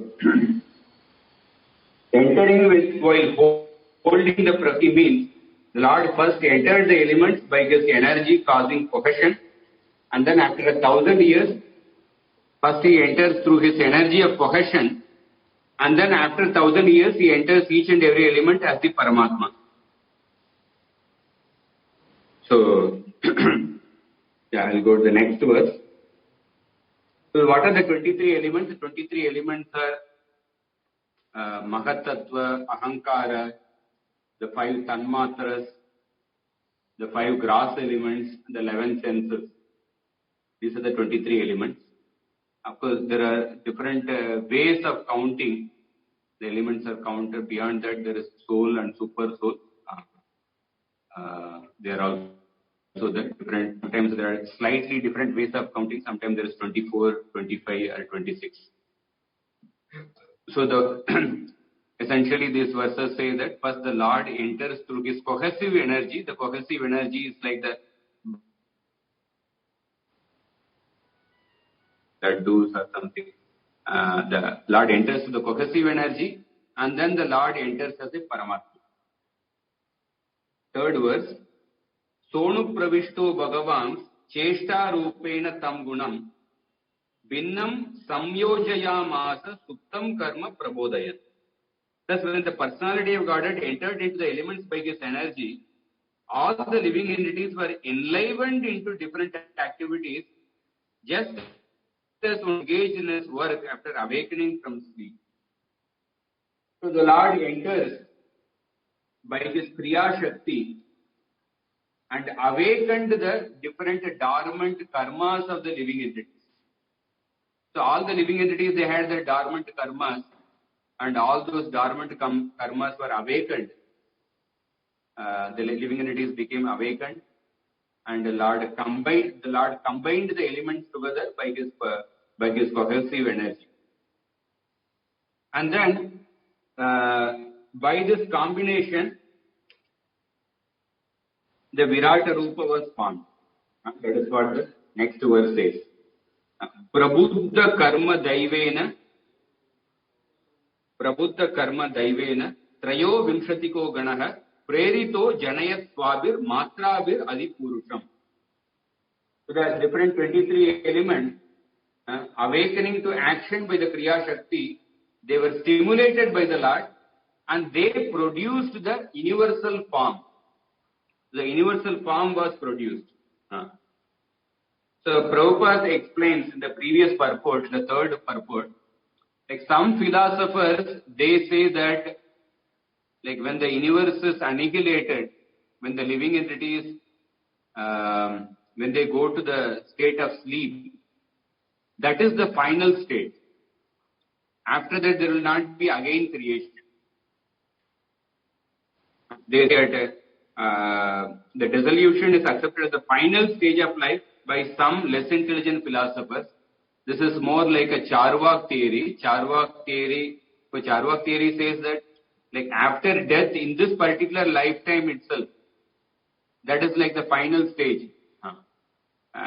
Charvak theory, Charvak philosopher, Charvak accepts only the Pratyaksha Pramana. Because you can't see the life after death, you can't see the rebirth, so therefore we can't accept life after death. So Charvak theory, they have this kind of theory that dissolution is the final stage, or the death is the final stage, after that there is no more birth. But here we see in this particular verse that the Lord actually enters the universe by his cohesive potency. Therefore, the elements were able to combine together to form the universe. And the Lord not only and he also had to enter as the Paramatma in each and every element. The fourth verse says that of the 23 elements combine and produce the universal form. So this universal form is basically the meditation on the universal form is to convince the impersonalist that he is the original personality of Godhead. For that sake, Krishna exhibited Virata Rupa. So Krishna is the source of Virata Rupa. It is not that Krishna was exhibited by Virata Rupa. Discussed in the Bhagavad Gita. So the points are explained here. Generally, one of the common understanding, people think that Virata Rupa chapter in the Bhagavad Gita, that is like the climax of the Gita. But Virata Rupa is somebody who cannot appreciate the two-handed personal form of the Lord or a four-handed form of the Lord. For them, this opportunity to meditate on the universal form is actually given for their advance. And the next verse, Parena Vishata Swasmin Matraya Vishwasruganaha Chuksho Banyonya Masadya Yasmin Lokas Characharaha. So, the universal form was how the universal form was generated was that the elements combined and formed a fetus in which all the planets and the jivas exist. The elements for creating the universe combined it together by the Lord, who had entered by his portion, and they formed a fetus in which all the planets and all the living entities exist. So all the elements combined and they formed the actually universal egg. And in this universe, all the living entities and all the planets they exist. Therefore, Prabhupada says that one of the principles we can see is that only when the spirit soul enters, then the body gets active. So unless there is a spiritual touch, the material body does not grow or does not decay. So the matter does not increase or decrease unless it is spiritually touched. So matter is a product of spirit and increases only by the touch of the spirit. And the same principle we see here, that that when the Supreme Lord entered by his possessive energy, and when he entered each and every as the Paramatma, then the universal form of the universe was formed. Therefore, one should not, however, foolishly think that the individual infinitesimal is the cause of the gigantic manifestation of the universal form. The individual spirit soul is cause of the formation of the individual body. But for the universal form, the Paramatma is the cause. When the Paramatma enters as the element, then the universal form is formed. So the same process, just like an individual body, when the soul enters, the body grows. Similarly, the entire cosmic body increased with the same process that we experience in our small bodies. And then the next verse says that so that the golden universal form is called as Samashti Virat. According to Vishnu Chakravarti, the golden universal form is called as Samashti Virat. That is nothing but the totality of the universe. And this golden universal form, this universal egg, remained within the Garbhodaka ocean for 1,000 years. The gigantic universal form known as Hiranmaya or the Samashti Virat lived for 1,000 celestial years on the water of the universe, and all the living entities lay with him. And then, going ahead, and this universal form, 7th verse, Savai Vishwa Srijam Garbho Vibhabajat Manatmanam Ekada Dashada Trita.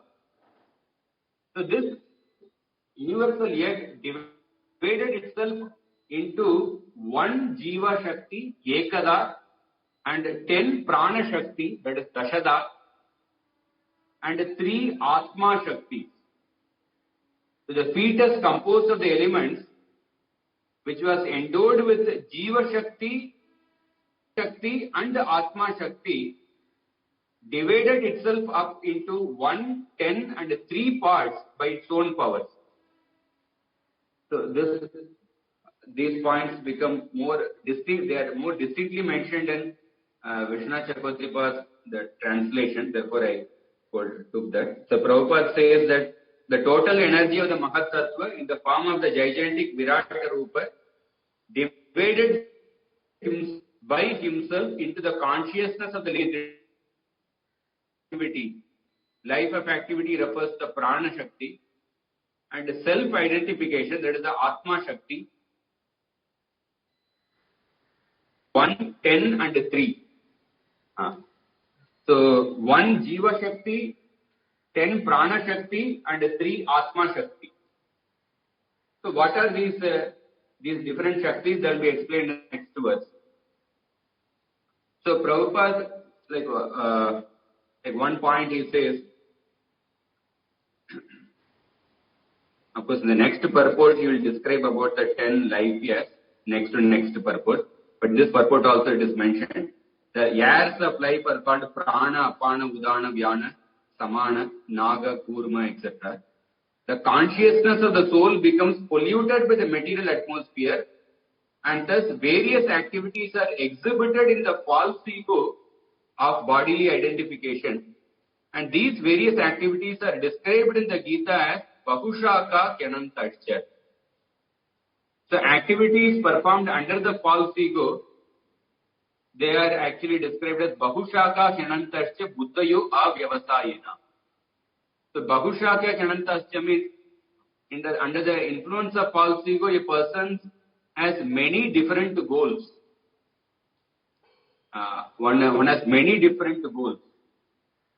Like one thing, just think of the side point that sometimes in the conditioned state, the conditioned soul has the consciousness of Bahushaka Kyanantarcha. He has many desires, many different desires to fulfill, many different ambitions to fulfill. So previously, people would fulfill the ambitions by worshipping different devatas, but now one may fulfill the different ambitions through different material means. But essentially, conditioned soul means he has the consciousness of a Bahushaka Kyanantarcha. His mind is directed towards different goals. And that is why, because the conditioned soul has this consciousness, we can see, if we see in the mind, one of the ways by which the Maya progresses is through internet. And sometimes one can spend hours of time with the internet. One may not see how the time passes. But one may be finding difficult to spend a lot of time with, say, the Shastra or with some other spiritual activity. So why a person is able to spend hours of time with the internet and one does not know that time passing is that, because it actually matches with this mentality of Bahushaka Kyanantarcha. Because internet has inherently it is designed in a way, you go to another link and then you go to another link and then go to another link. In one link, one page itself there are 5-10 links are there. And that is something which the conditioned soul can easily relate to. And somebody can relate to something, then one cannot find how the time is passing.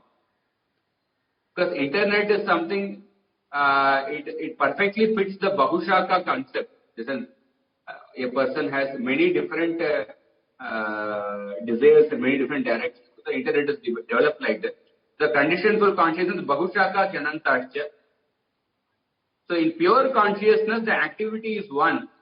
And the consciousness of the individual soul becomes one with the supreme consciousness when there is complete synthesis between the two. And then Prabhupada explains that honest belief that there is only one consciousness. That means there is a theory called as Eka Jiva Vada. That means in the whole universe, there is only one Atma is there. That is called as Eka Jiva Vada. The monist believe there is only one consciousness. But whereas the devotees, they understand that every living entity is separate. But there is oneness of interest with the Supreme Lord. But Eka Jiva Vada says that ultimately there is only one Jiva only.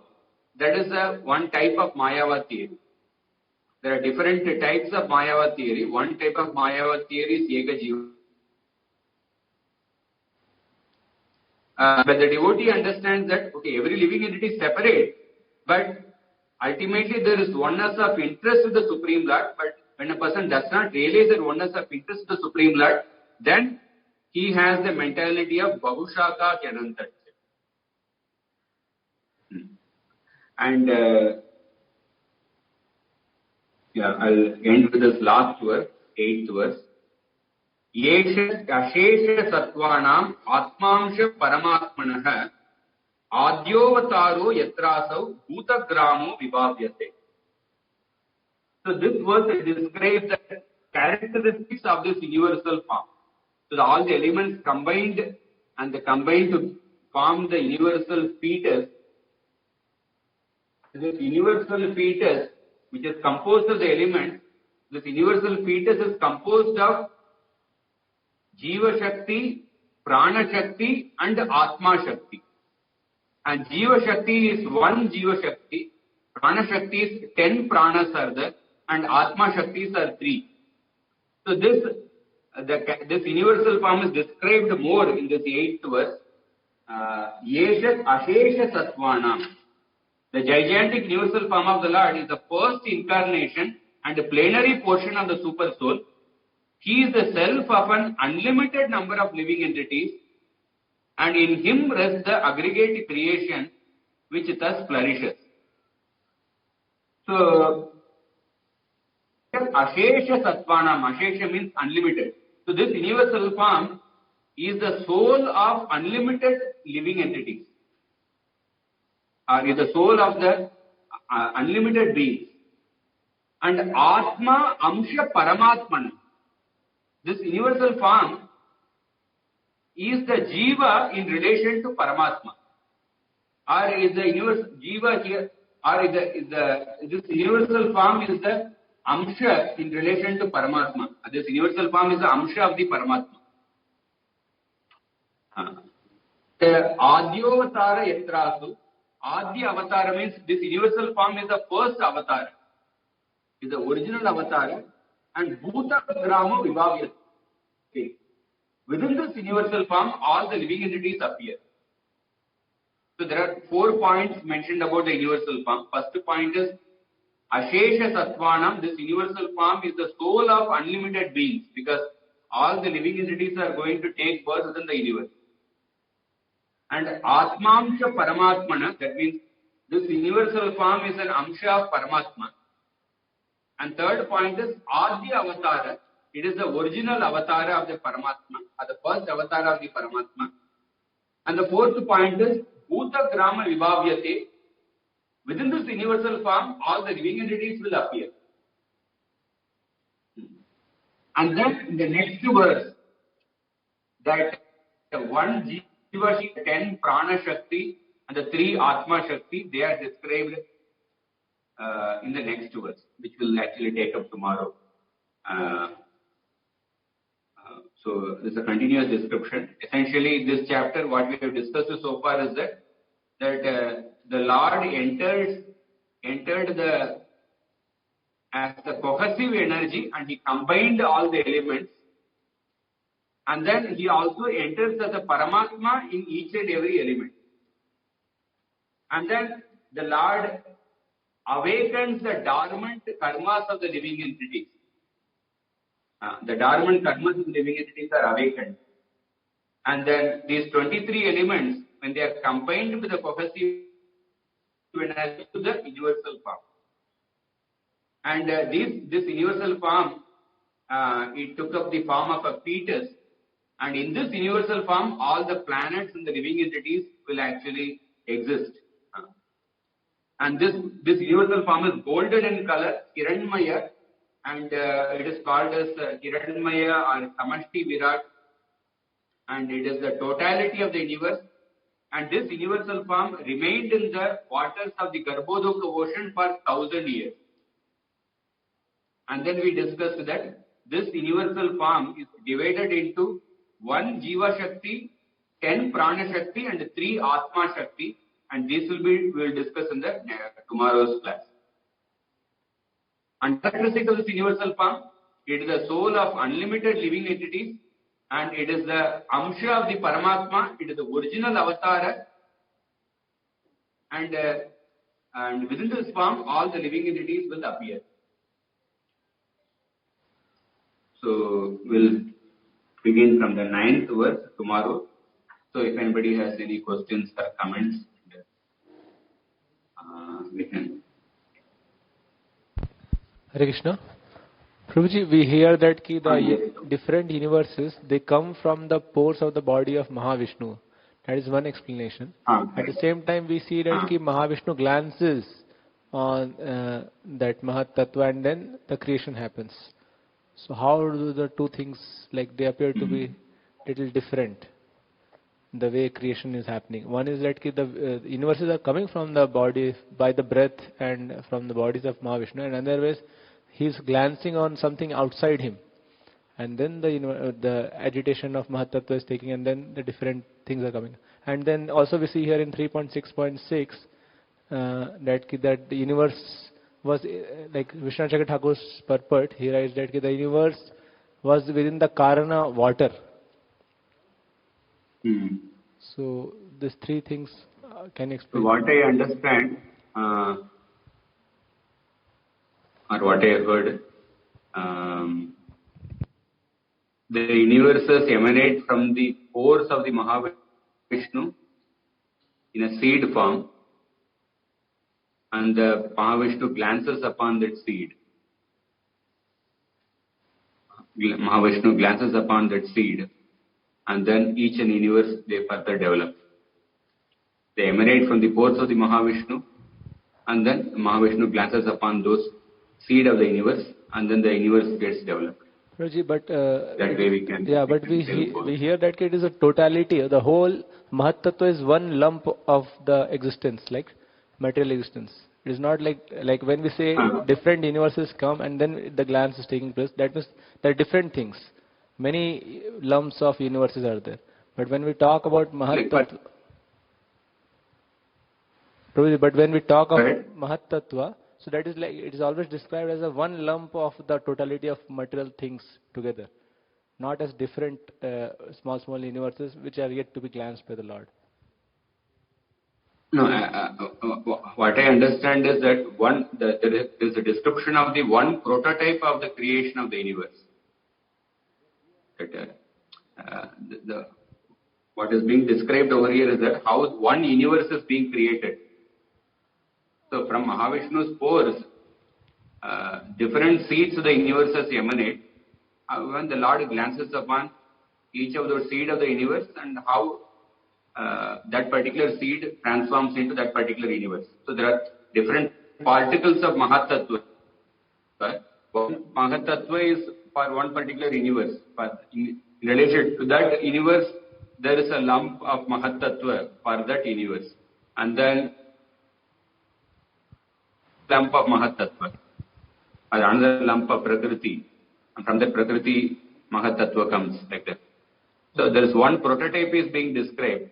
How the Lord glances upon, how the Lord glances upon the material nature, and then one universe is formed. And same thing happens for other universes also. Okay, Prabhuji. But like one point remains, that 3.6.6 that Vishwanath Thakur says that the universe is which was within the Karana water. So the universe was there in the Karana water, means it came out and it was there on the water, like that. It came out from Mahavishnu and then it was there lying on the water. And then he glances, like that? Okay. Yeah, it came out from the pore of Mahavishnu. And then it's lying on the Karana ocean. Yeah, one place it is mentioned is lying on the Garbhodaka ocean. Another place I think it's mentioned as the Karana ocean. We can take, because when it is coming from Mahavishnu, it is lying on the Karana ocean.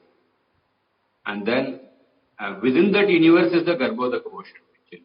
Yeah, and there that in the Garbhodaka ocean. Yeah, like Vishwanath Thakur writes that it is the Samashti Virat that he's lying in the Garbhodaka ocean, the golden form. It's what verse? Sixth verse, 3.6.6. So. The golden universal form containing all the resting jivas remained in the waters within the universe for 1,000 years. This golden form was the totality of the universe. He remained in the waters of the Garbhodaka, which were within the shell of the universe made of the 14 planetary systems. Or he remained in the universe which was in the Karana water. He was filled with the jivas who were resting. So both the way it is mentioned. He remained in the waters. The golden universal universe remained in the waters of the Garbhodaka water, which were within the shell of the universe. This is one way of explaining. Another explanation is that he remained in the universe, which was in the Karana water.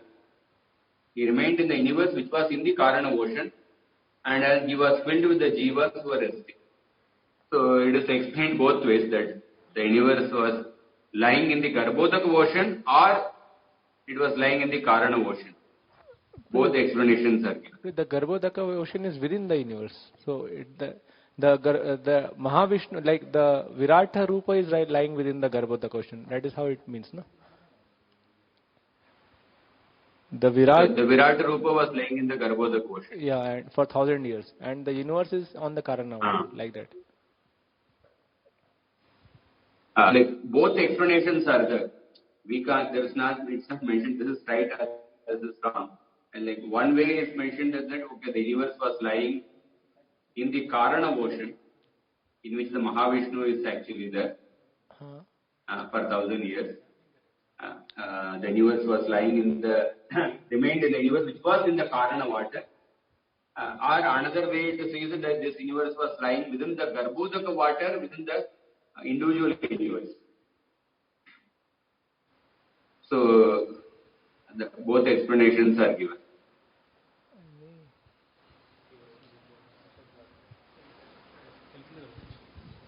So, is it clear? Hare Krishna Guruji.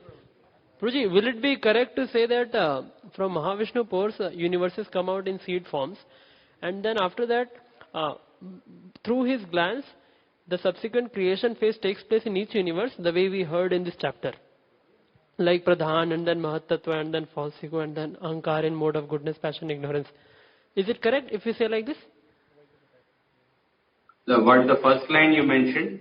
The first line, from Mahavishnu pores, there are universes coming out in seed forms, and then Mahavishnu, Yes. upon glancing on each universe, the subsequent creation takes place the way we heard in this chapter, previous chapter.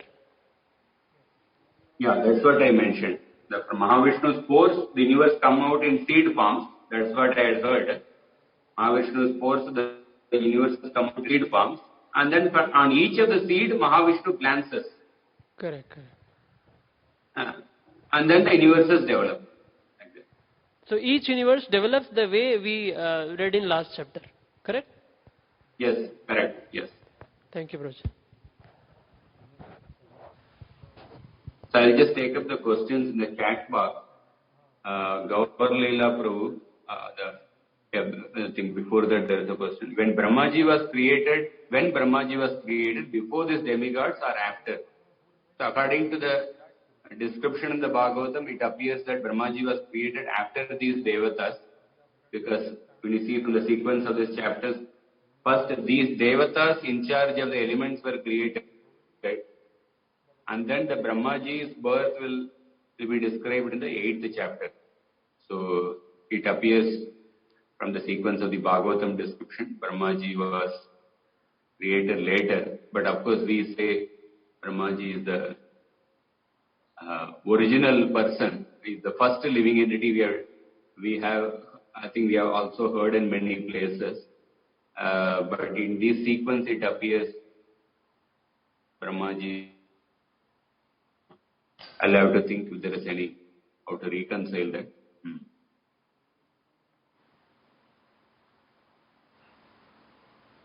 How it so happens that one knows the form of the Lord, still, how it so happens that one knows the form of the Lord, but still not attracted to him, but attracted to the impersonal aspect. So why is it is that? One of the reasons is that to get attracted to the personal form of the Lord, to get attracted to the devotional service, the personal form, it is possible only by getting the association of the devotees. If the impersonalist did not have the fortune of getting the association of the devotees, then he may know the form of the Lord, but he may not have that attraction. I suggest that we just go through this verse, Satam Prasangam Mamavirya Samvido Pavanti, that purport, 3rd Canto, 25th chapter. That purport Prabhupada clearly mentions that the impersonalist cannot appreciate the personal form of the Lord without getting the association of the devotees. So that is one of the reasons. Hare Krishna. And then Shyamlila Prabhu. Hare Krishna. Clarifying the understanding of freedom fighter analogy and pickpocketer's grandson also get the same concession. Did you mean demons are like a good freedom fighters and impersonalists are pickpocketers' grandsons, and they both get the same destination of Sayuja Mukti? No, the analogy is that, no, the other way around. That, suppose if the person who is born in a pickpocketer's family, he gets the same concession as the person who is born in a family of genuine freedom fighter. One will feel that, oh, this system is actually not proper system. Because those who sacrifice for the country, they get the their family gets the same, they get the benefit. The same benefit is got by somebody who went to jail for doing some crime.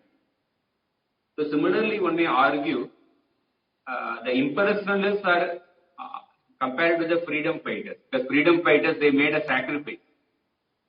The impersonalists are the Maya impersonalists. They undergo a lot of sense control. They undergo tapasya. They go through a lot of they go through a very tedious process. And those who do some crime and went to the jail, they are compared to the, say, demons. The demons they are completely into sense gratification. They don't follow the Shastras. So one may think, it is not a proper system. How can the impersonalists and the demons, how can they get the same result? So one may say it is completely unjust system. Just like the people from the freedom fight family and from the criminals family, they get the same concession. But in the case of freedom fighters family and the criminals family, that is an unjust thing. Because one is actually is a freedom fighter, he made some sacrifice. Another was actually a criminal. But in this case, impersonalists and the demons, although they externally appear to be, impersonalists are so austere and the demons are so atheistic, they are against the Shastra. But actually speaking, they both are on the same level. Why they are on the same level? Because the demons, they attack the personal body of the Lord with their weapons. But the impersonalists, they also attack the personal body of the Lord with the jugularity of the Lord does not have a form. So because of that, although externally one person seems to be very austere and he follows the Shastra, another person disrespects the Shastra, but because of this attitude of being against the form of the Lord, both are on the same level. If you read Nectar of Devotion, Prabhupada explains this very beautifully in one of the chapters, in 15th, 16th chapter.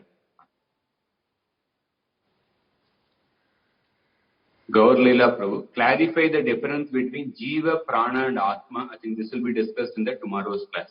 1 Jiva Shakti, 10 Prana Shakti and 3 Atma Shakti. Hemangi Gopi Mataji, trying to understand the concept of universal form. The description is different from the ones we read about in Canto 2. Virata Purusha is described as an imaginary form, but here it is described as a plenary portion. Please explain the different kinds of universal form so that we can reconcile all the different manifestations we read about.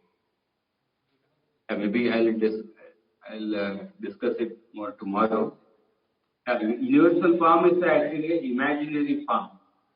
But sometimes Prabhupada writes in the purport, like in the present purport he mentioned, it's a plenary, because Adhyavataro, it is the original avatar. It's an avatar of the Paramatma, but the universal form is actually a real form, not it's an imaginary form. It's an imaginary form. The individual elements of the universal form,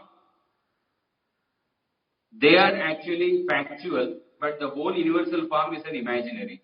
Maybe I'll discuss this in tomorrow's class, about the description in the Canto 2,